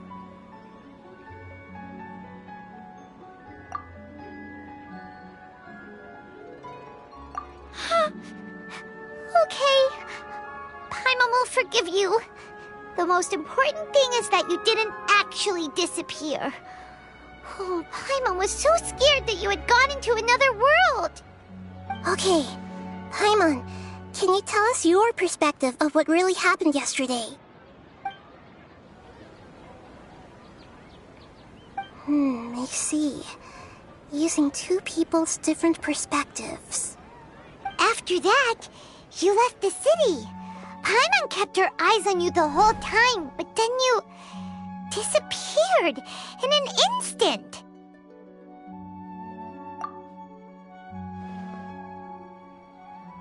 No way! Paimon was watching you with the fullest attention.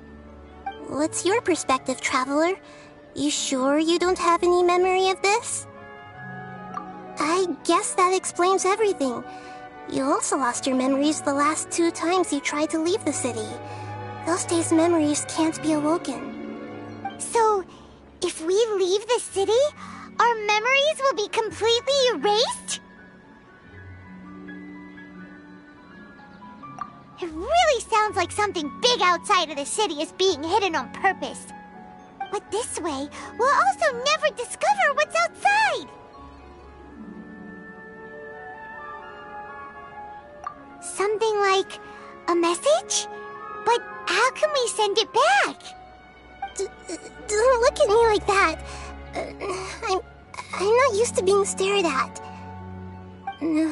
Well... Okay. You want something that can pass on messages, right? Give me some time and take care of Dunyarzad for me. Yep! Now we're talking!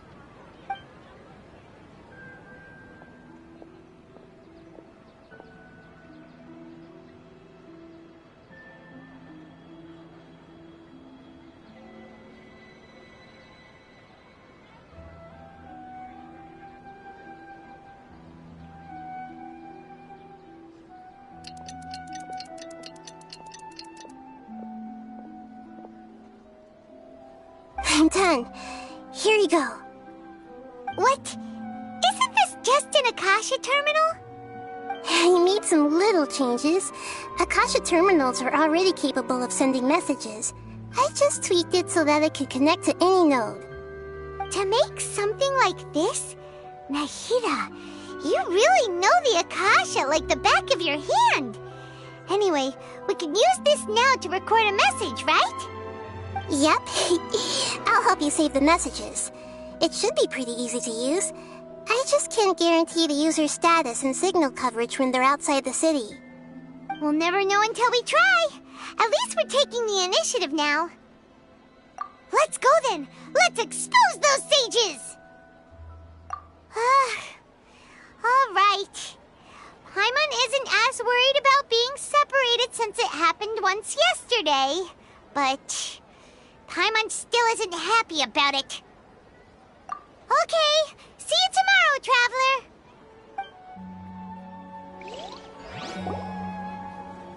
That covers everything that's happened so far. Yes, although the signal was choppy and had some interference, we still managed to receive 2 messages from you when you were outside. Okay, now that you understand what's going on, let's hear the messages together.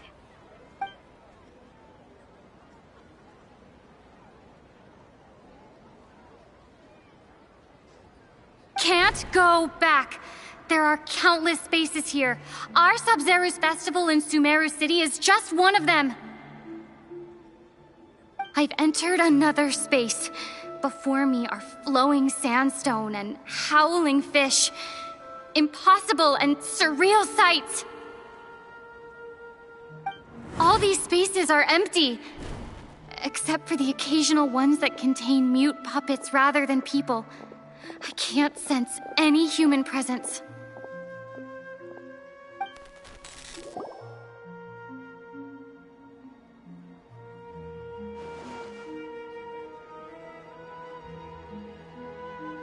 That's one heck of an info dump.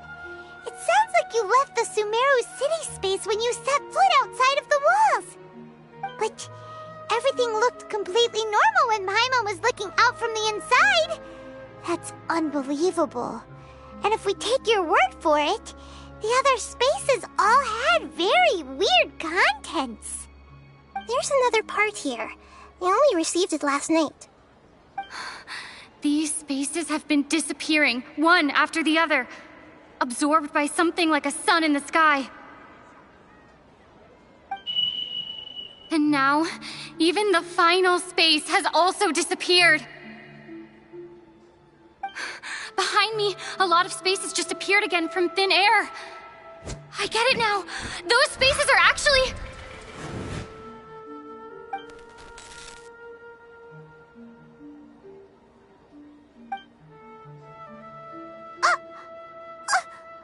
Why did the message end right there? What did the traveler want to say? What are those spaces? Probably because yesterday just happened to end at that moment. Oh, right. Paimon did hear a beep from the Akasha. Did it come from here or from the message? The message. It should have come from the Traveler's Akasha terminal. After the beep, Traveler said even the final spaces also disappeared. Traveler, what do you think that final space could have been?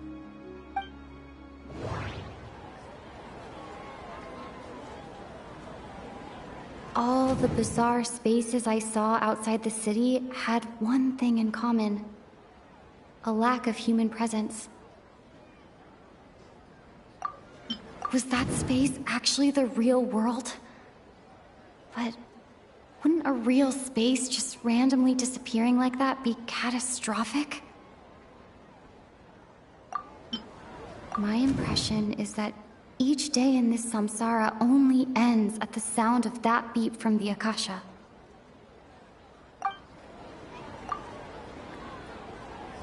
Oh, so that's what it is! After the sound of the beep, the final space, the Sub-Zero's festival, also disappears, and we're taken to the next day! Later on, Traveler also mentioned a bunch of new spaces materializing behind them. Do lots of new spaces appear every day? Paimon's head is spinning. Just what are these spaces anyhow? Well, consider this.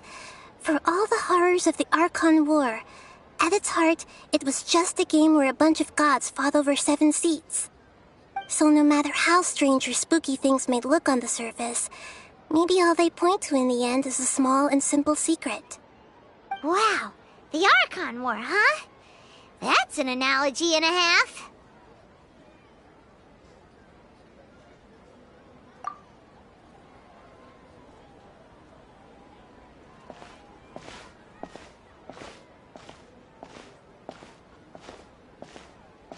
Hey, where are you going?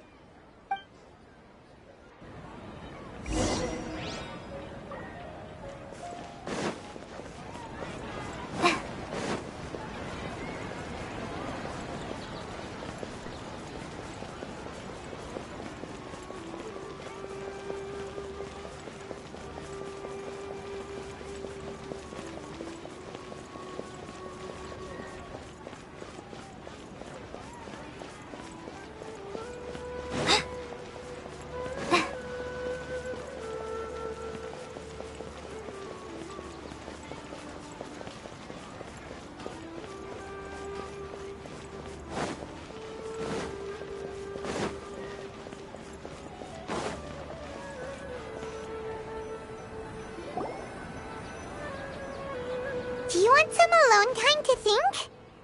All right then, Paimon won't disturb you.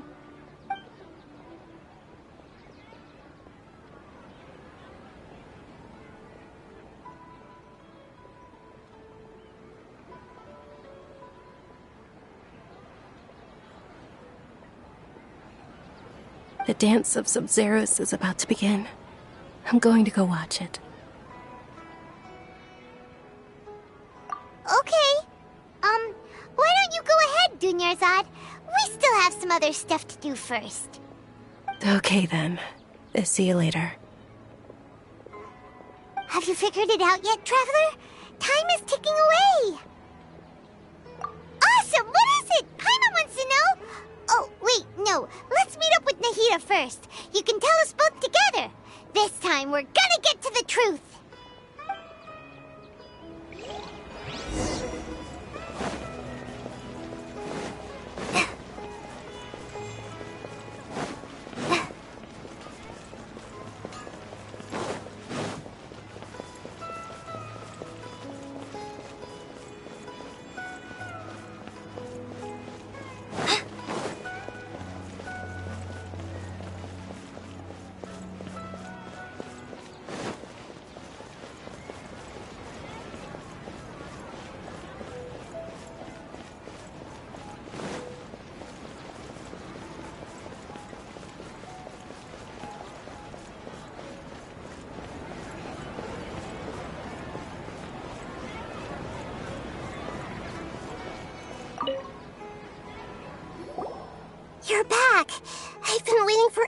for you two. Judging by the looks on your faces, are you ready to take your Sub-Zero's exam and graduate from the festival? Okay, first off, have you discovered the hidden truth? Okay, Nahida said, the Akasha relies on the power of a gnosis to operate.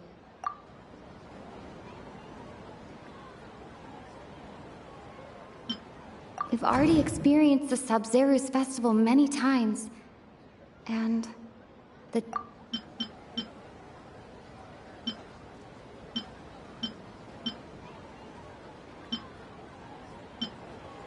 all the bizarre spaces I saw outside the city had one thing in common: a lack of human presence.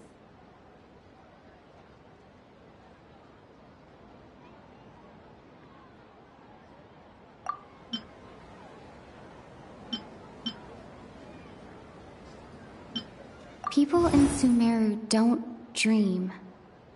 What a strange phenomenon.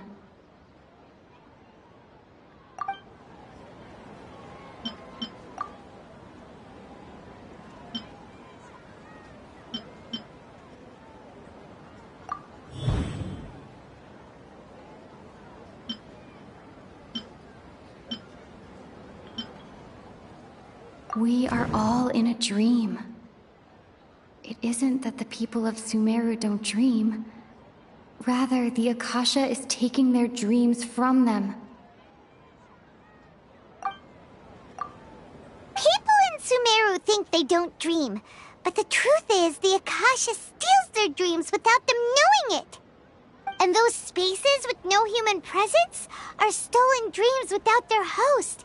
That would explain why they sounded so weird when she was trying to describe them. Huh. So people in Sumeru do dream after all. In fact, we're all in one big dream together right now. Correct answer. Now, how did you conclude that the Akasha is capable of this?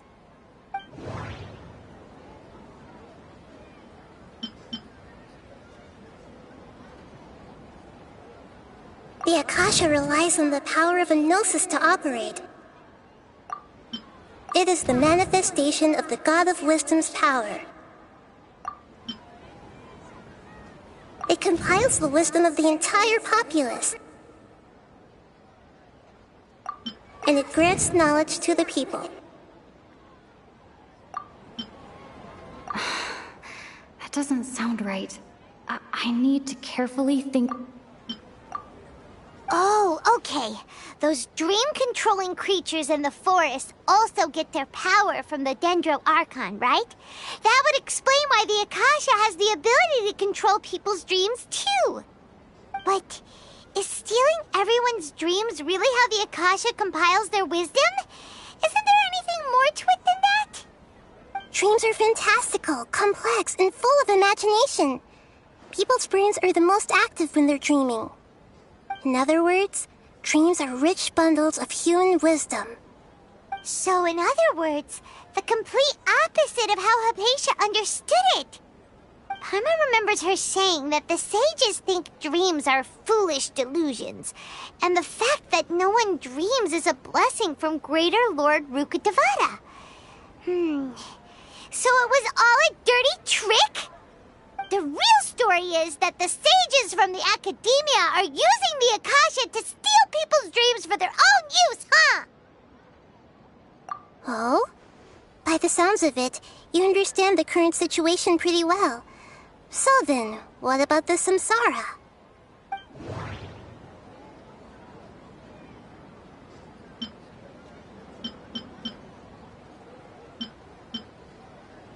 Grand Sage said, go celebrate the birth of that god to... The beep is a prompt tone for Akasha operations. We still hear it every night, even though we removed our Akasha terminals. That doesn't sound right. Those spaces kept disappearing before my eyes. But as soon as that beep sounded, many more spaces materialized.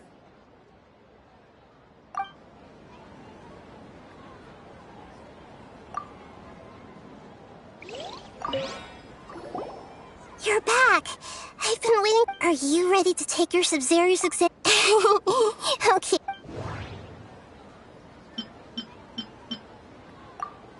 People in Sumeru think they don't, and those space. Huh. So, correct answer. Now, how did you conclude that? Oh, okay. But is stealing everyone? Dreams are fantastical, complex, and full of imagination. People's brains are the most active when they're dreaming. In other words... So in other words, Paimon remembers her saying that the sages... The real story is that the... Oh? By the sounds of it, you understand the current situation pretty well. So then, what about the samsara? That doesn't sound right. I need to carefully think things... Those dreamscapes kept vanishing. But as soon as that beep sounded, more new spaces appeared.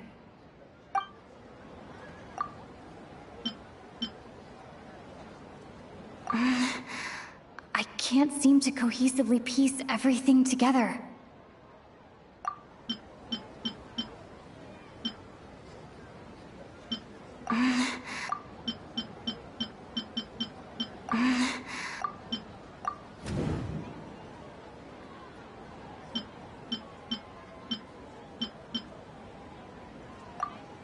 Correct.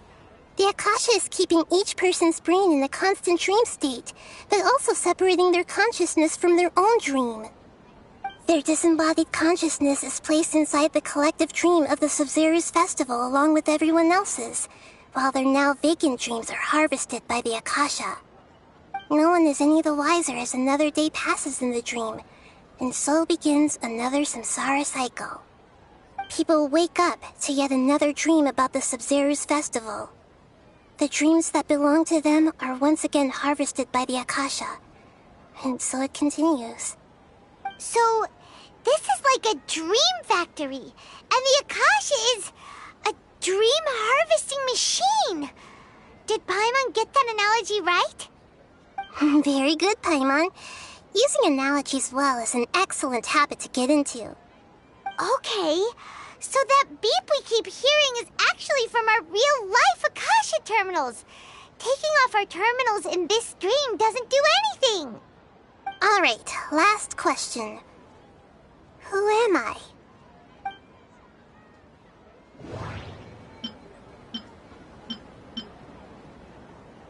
They say that alchemical divination is the Dendro Archon's divine revelation. So then, if Nahida has referred to herself as the moon... So you noticed. I thought that one would be the hardest question. That's why I put it last. That wasn't hard at all. Even Paimon guessed that. Everything about you is different. We just didn't want to expose you is all. Now that you mention it, Nahida, you've been hinting to us since the very beginning. It's funny. Thinking back to when we were asking all over the place for info about Lesser Lord Kusanali, Paimon didn't expect to meet you like this. Yes, those can wait until we're back in real life. On the other hand, I'd be happy to answer any more questions you have about here and now. You asked me this question before. My answer was, it would literally blow your minds. Now that you know this is all a dream, this answer should hopefully make more sense. Have you heard the saying, don't wake a sleepwalker? Likewise, if someone suddenly had told you all this instead of you learning it on your own, your notion of reality and dream would be thrown into irreversible confusion. I couldn't expose you to that kind of risk. That's why I could only give you very subtle hints and some suggestions. Long story short, I'm really sorry I had to keep you guessing.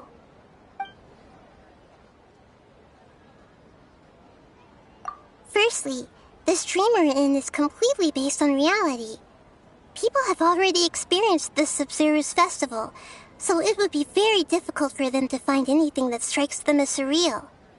Secondly, you're probably wondering why people don't have any memories from earlier samsara, right? That's because people don't remember their dreams most of the time anyway. And in any case, their actual dreams are being taken away from them by the Akasha. So whenever they wake up in this dream of the Sabzeruz festival, they don't remember anything from their previous identical dream. That reminds Paimon. Traveler had a dream when we were in the Avidia forest, but couldn't see what it was about after waking up. Is that an example of what you mean? Yes. Only after receiving the blessing of Dendril can a person gain the Dendril element's dream-enhancing power. That explains the feelings of déjà vu. Meanwhile, everyone else has no idea that they are in the Sabzeruz festival samsara, while their dreams are stolen from them over and over again. Can humans really keep dreaming forever like this? Will it ever end? And if so, when? You might say your mental fatigue has already answered this question. Eventually, there's only so much that people can tolerate. Especially those whose health is compromised to begin with, like Dunyarzad. This relentless exploitation takes an even harder toll on them. People's lives are at stake here, and nobody knows a thing! We've got to put a stop to this!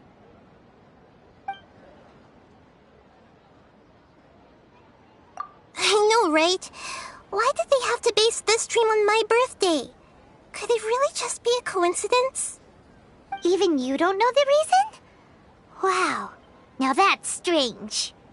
The Academia sages are determined to harvest lots of dreams in a short time, no matter the cost. They have to be up to no good. Unfortunately, I don't know anything about it. Traveler, do you have any information?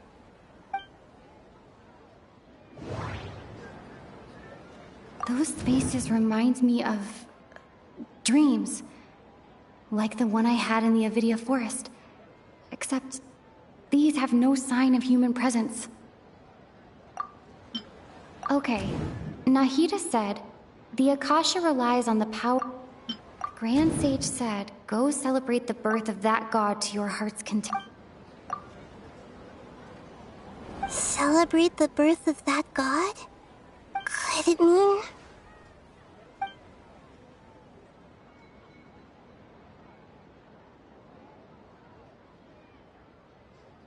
deceiving the people of Sumeru with no regard for their safety. No matter what they're trying to do, this is unforgivable. After we end the Sabzeruz festival samsara, we have to look into them. How can the sages of the Academia do this behind their Archon's back? This is ridiculous! In the end, I'm just the moon. The real sun is long gone.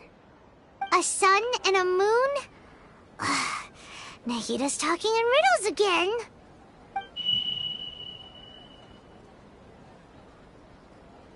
Oh, we're out of time today. I'll tell you how to break free of the samsara tomorrow. See you then.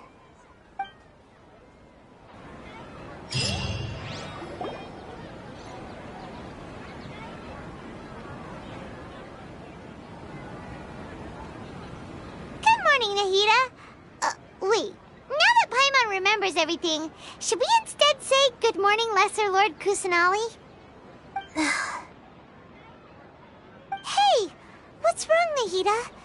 You don't look too good. I'm afraid that what you're thinking right now is correct. Did Dunyarzad already disappear? No way! Are we too late? The real Dunyarzad's consciousness has indeed disappeared. It can no longer endure the constant dream harvesting.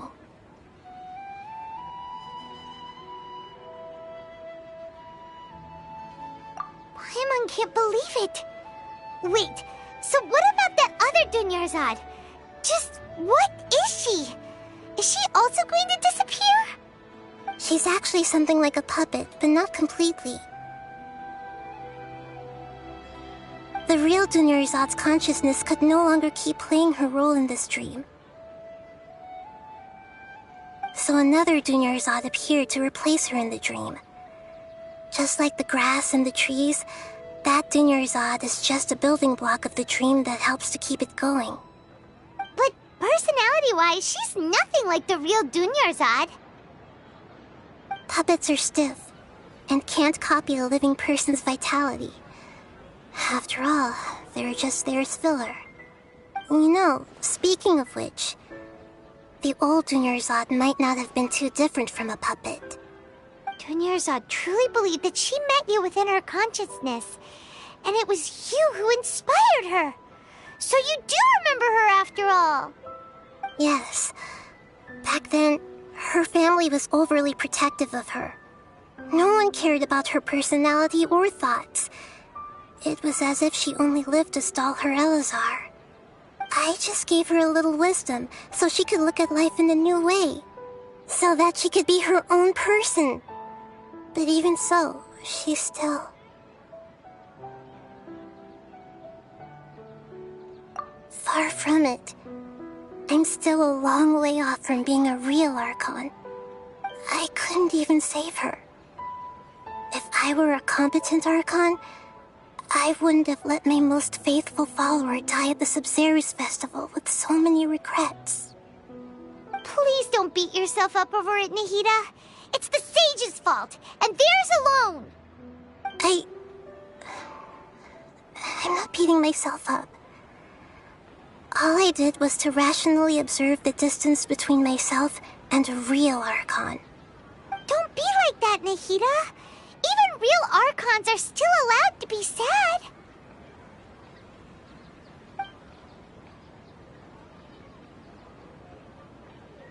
To prevent more tragedies like this, we must end the samsara as soon as possible. Great, but how do we do that? Although the Sabzeruz festival dream is under the Akasha's control, only humans can dream. Even the Akasha is unable to create them. That means this dream belongs to a host who created it.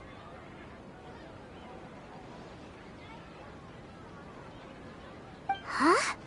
So, how should we find that person? Well, if this is someone's dream, then everything here must come from deep within their consciousness. Which means, with the power of imagination, they can change anything in this dream. Imagination? What do you mean by that? Imagination means breaking through what you perceive as normal. Like when a server at a tavern brings a plate to you, you'd naturally assume that food is on it.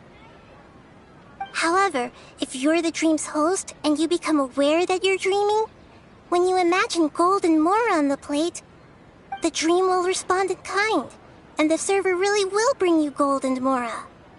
But right now, our host is unaware that this is a dream. No matter how many times they're served, it will always be food. Find some way to make that person realize that they're dreaming. Usually, once that happens, the person will wake up and the dream samsara will be broken. How are we going to find them, though? If it could be anyone, it'd be like looking for a needle in a haystack. And even if we did find them, how are we supposed to make them realize they're dreaming? After all, like you said, don't wake a sleepwalker. It's extremely difficult, yes. But the only ones who can do it are you two. Remember, everything you've achieved up to this point has all been for the sake of finding the host and ending the samsara. As for me, during this time, I'll be out of town. Out of town? Are you going to that place full of dreams where the traveler went? Yes. I want to try something. There must still be a small wisp of possibility. Hurry and go. Dreams are supposed to be fantastical, romantic, and full of pleasant surprises. Unnecessary things like this samsara need to end. Paimon's still a little upset that we've come this far only for Dunyarzad to... She was such a good person, with such a simple wish. But fate was against her. Yeah, saving Dunyarzad is what kept us going this whole time. But we mustn't lose hope, Traveler. Dunyarzad would definitely want to see us save everyone else. So let's break the Samsara for her sake. Paimon's wondering, do you think the sages would get one of their own to be the host of this stream? Feels like it would be easier to control it that way, no?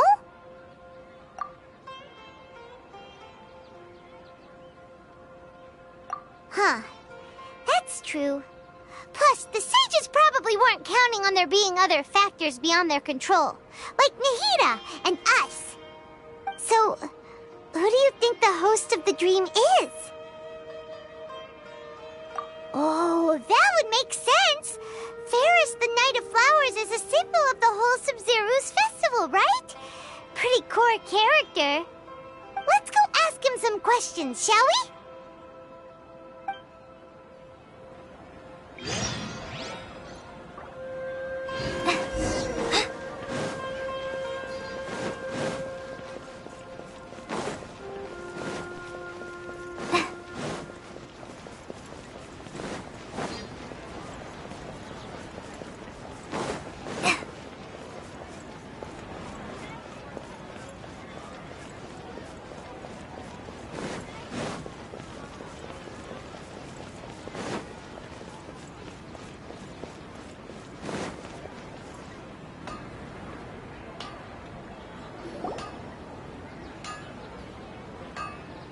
You're back.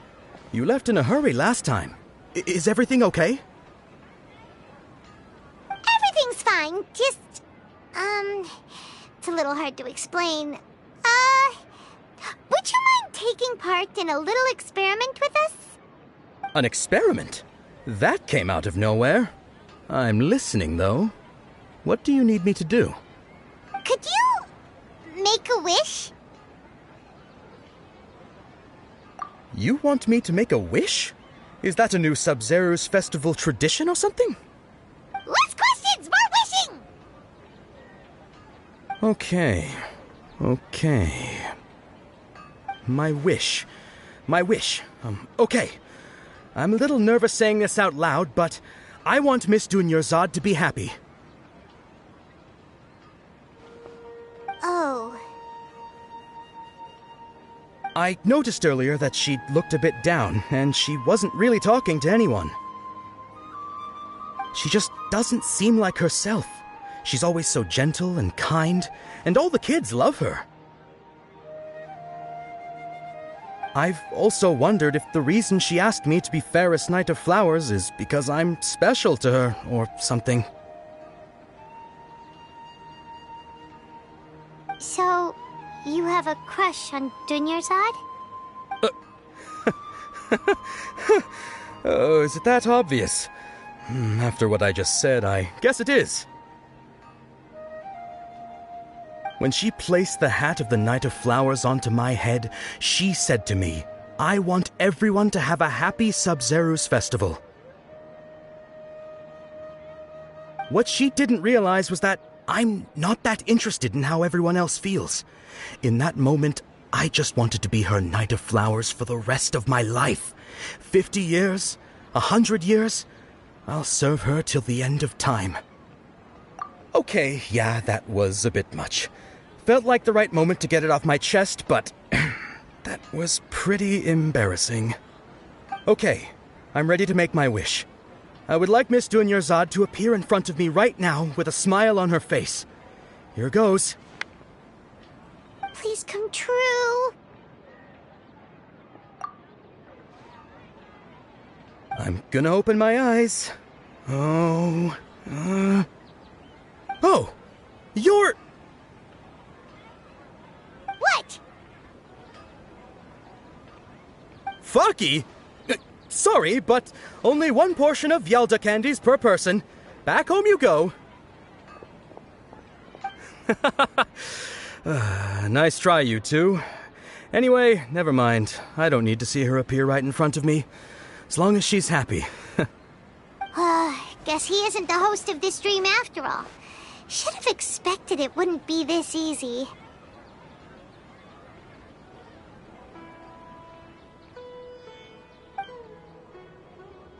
It seems like everyone who knows Dunyarzad loves her, but none of them has any idea that she...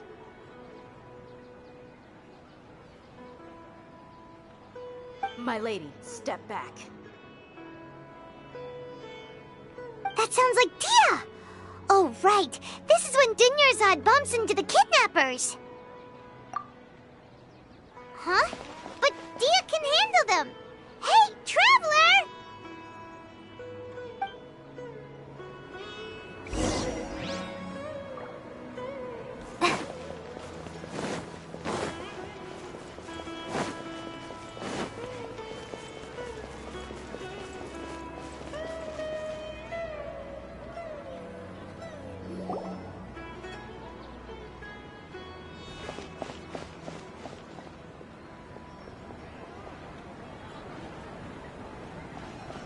Oh, it's you. Great timing. Please take...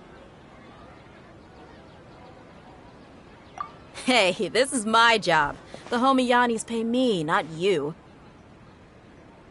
You... fine, alright. Knock yourself out. Why are you so worked up anyway? It's not like I don't trust your fighting skills. Anyway, watch yourself.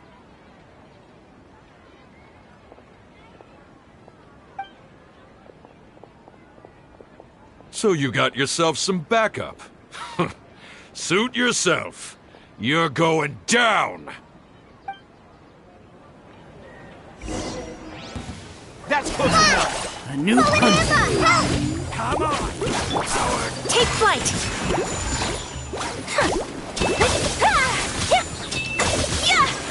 I will have order.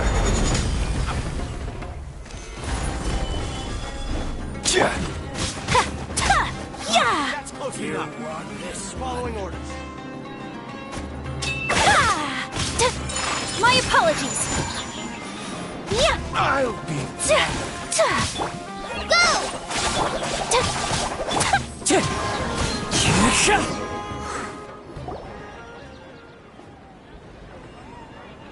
Traveler, were you just taking your anger out on those guys?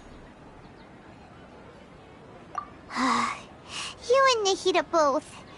Dunyarzad wouldn't want to see you two like this. Oh, and speaking of her, Paimon just remembered something. Remember how during the first Sub-Zero's festival, before the Samsara started, we came here with Dunyarzad because she wanted to pick something up?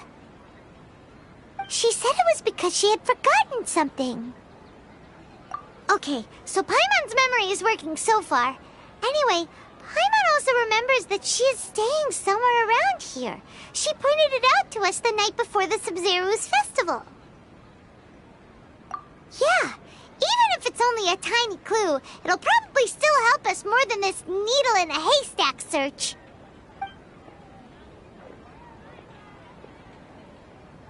This is the place! It's rude to enter other people's spaces without permission, but desperate times call for desperate measures!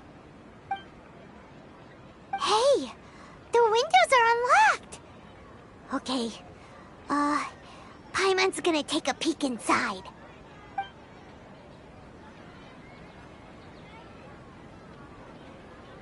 This was only a temporary residence, so there was pretty much nothing inside except this book on the table. Should we open it?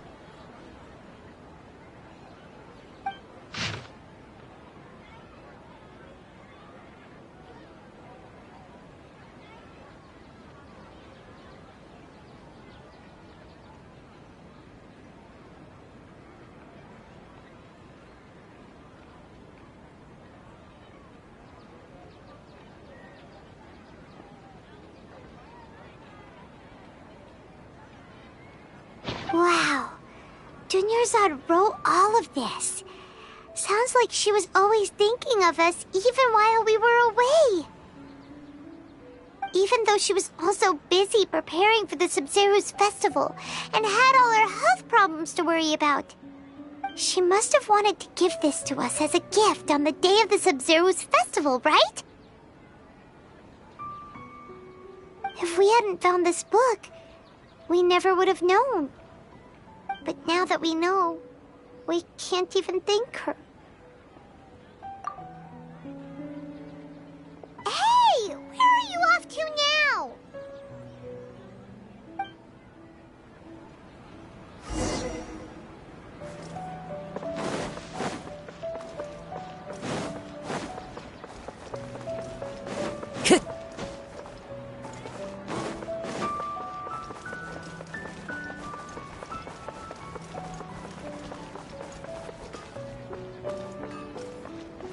Time to go.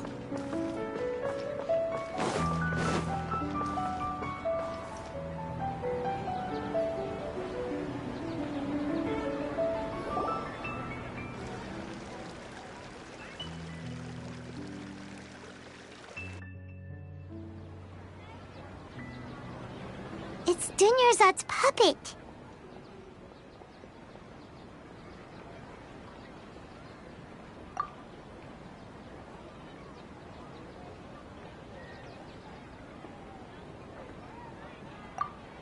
Traveler?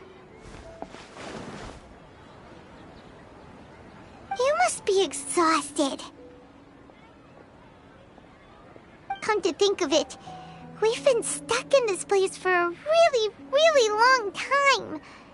Heck, even the last time we were chatting happily with Dunyarzad feels like an eternity ago.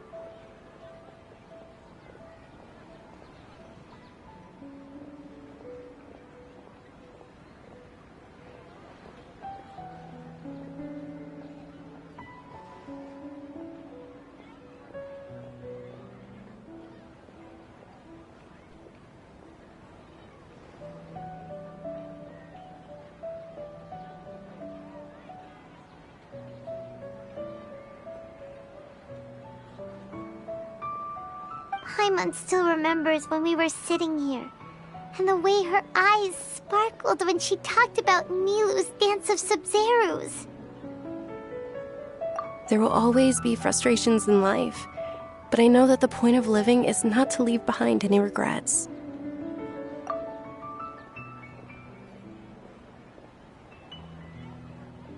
That was what the real Dunyarzad said, wasn't it? Does that mean... Yes, Traveler. What is it? Oh, so she's still just a puppet. But just now, how come... What? Where are we going this time?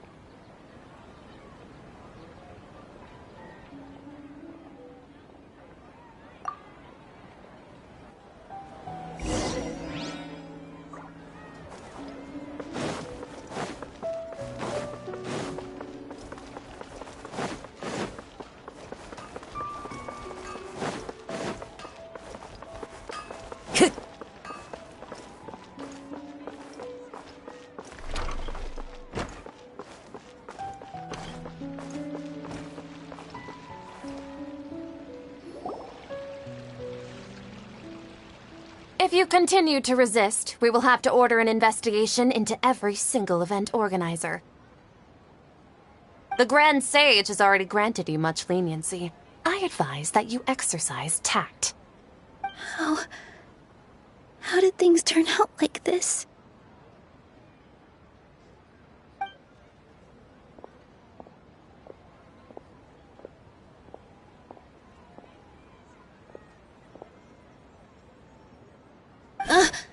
Traveler? You don't have to get involved. He's a sage from the Academia. I don't want to drag you into this. Traveler? Traveler? What the heck are you doing? If you get arrested by the Academia, that's another day gone to waste!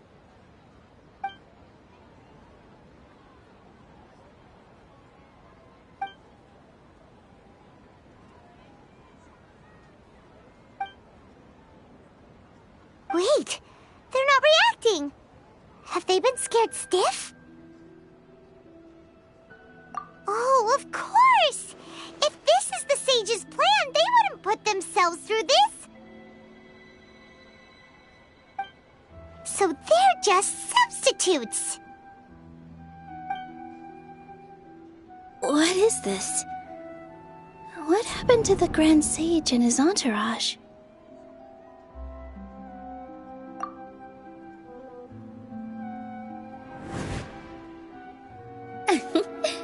Like I said, they symbolize the goddess of flowers. It's just a shame that all the real Padisaras went extinct after her death. Yes. The Greater Lord brought forth new Padisaras in memory of the goddess of flowers.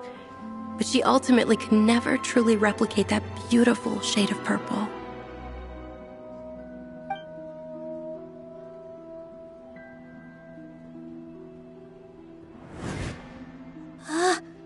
That beautiful shade of purple. Aren't these flowers real Padisaras? Just like the ones from the legend? I didn't even notice. Dunyarzad, did you find these? But didn't you just say all the real flowers went extinct after the goddess of flowers passed away? So, how? Yeah. What's going on here?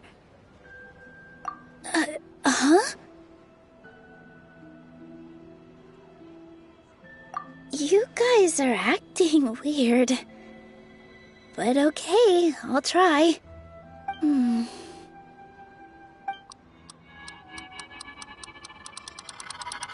Hey!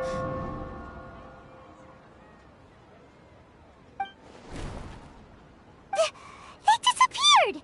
So Nilu's the host! What a surprise! Purple Padisaras don't exist in the real world anymore. But in Nilu's subconscious, they can appear as decorations on the stage. It's just like the example Nahida told us. People assume there will be food on a plate, and Nilu assumed there would be real Padisaras in the flower pots.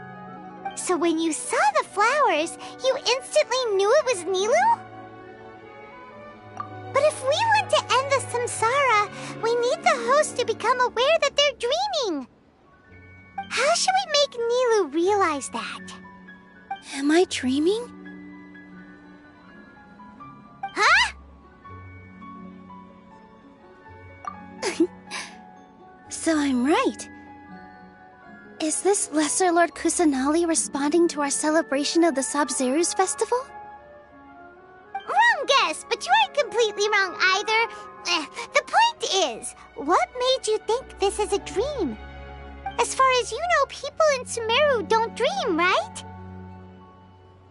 Yeah, but have you heard the tale of the first sage? To prevent a calamity, he went on a journey to find the Dendro Archon. Ooh, sounds familiar. Dunyarzad told us a story like that when we first arrived in Sumeru City. So it was about the first sage, huh? Yep, but in the part you heard, he hadn't become the first sage yet. There's more to the story.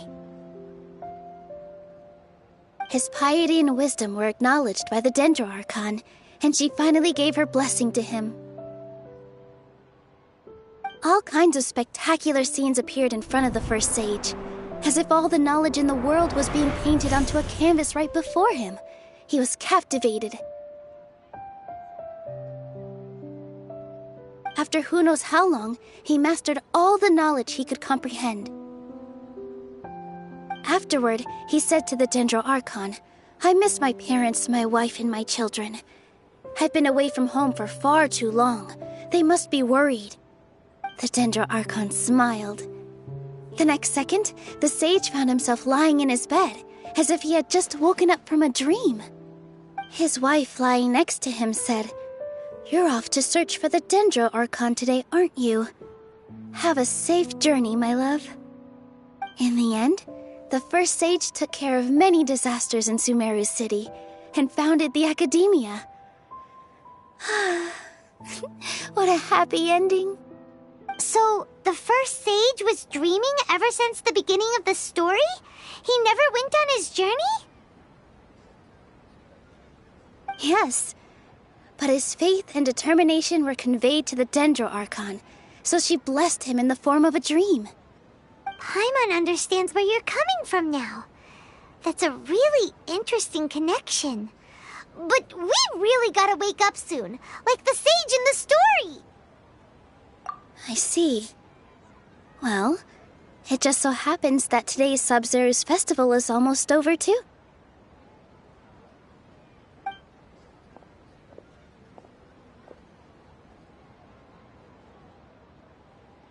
Since we're in a dream, let's make this final dance of Sub-Zero's as beautiful as we can.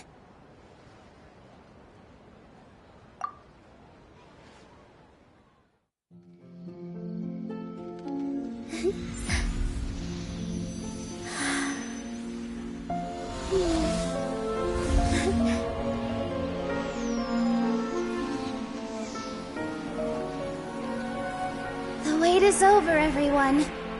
I dedicate this to our god, the Dance of Sub-Zeros.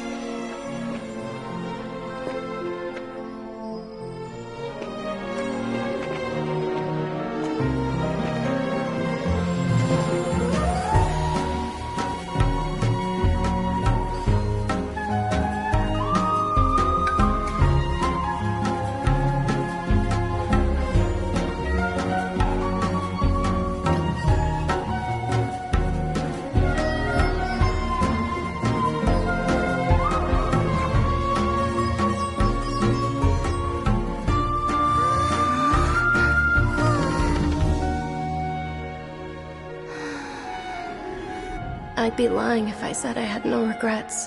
I would have loved to see Nilou's dance.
Good morning, traveler. Oh, Paimon feels like she's been asleep for the longest time. Paimon's head feels super heavy. Did we oversleep? Do you even remember going to sleep last night? Paimon thinks it was after the Sub-Zero's festival. The Sub-Zero's festival! Have we finally escaped from the Sub-Zero Samsara? Quick! Take off your Akasha terminal!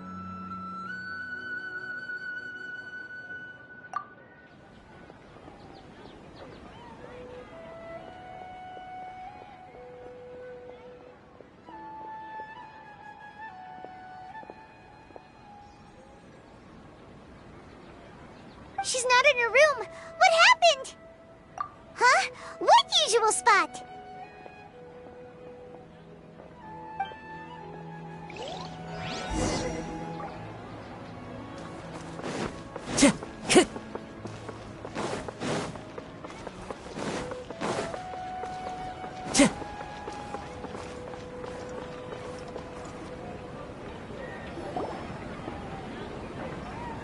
Well done, Traveler and Paimon.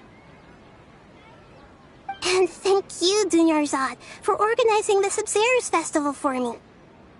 I'm sorry, who are... Dunyarzad! You're okay! Oh, don't scare us like that! Oh, Traveler Paimon. I have something amazing to tell you. I just had a dream, and I saw Nilou performing the dance of Sub-Zeros.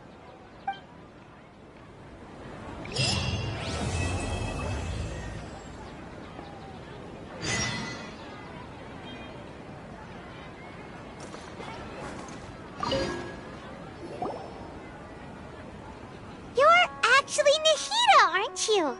Paimon felt like Catherine was acting weird when we met at the Sub-Zero's festival.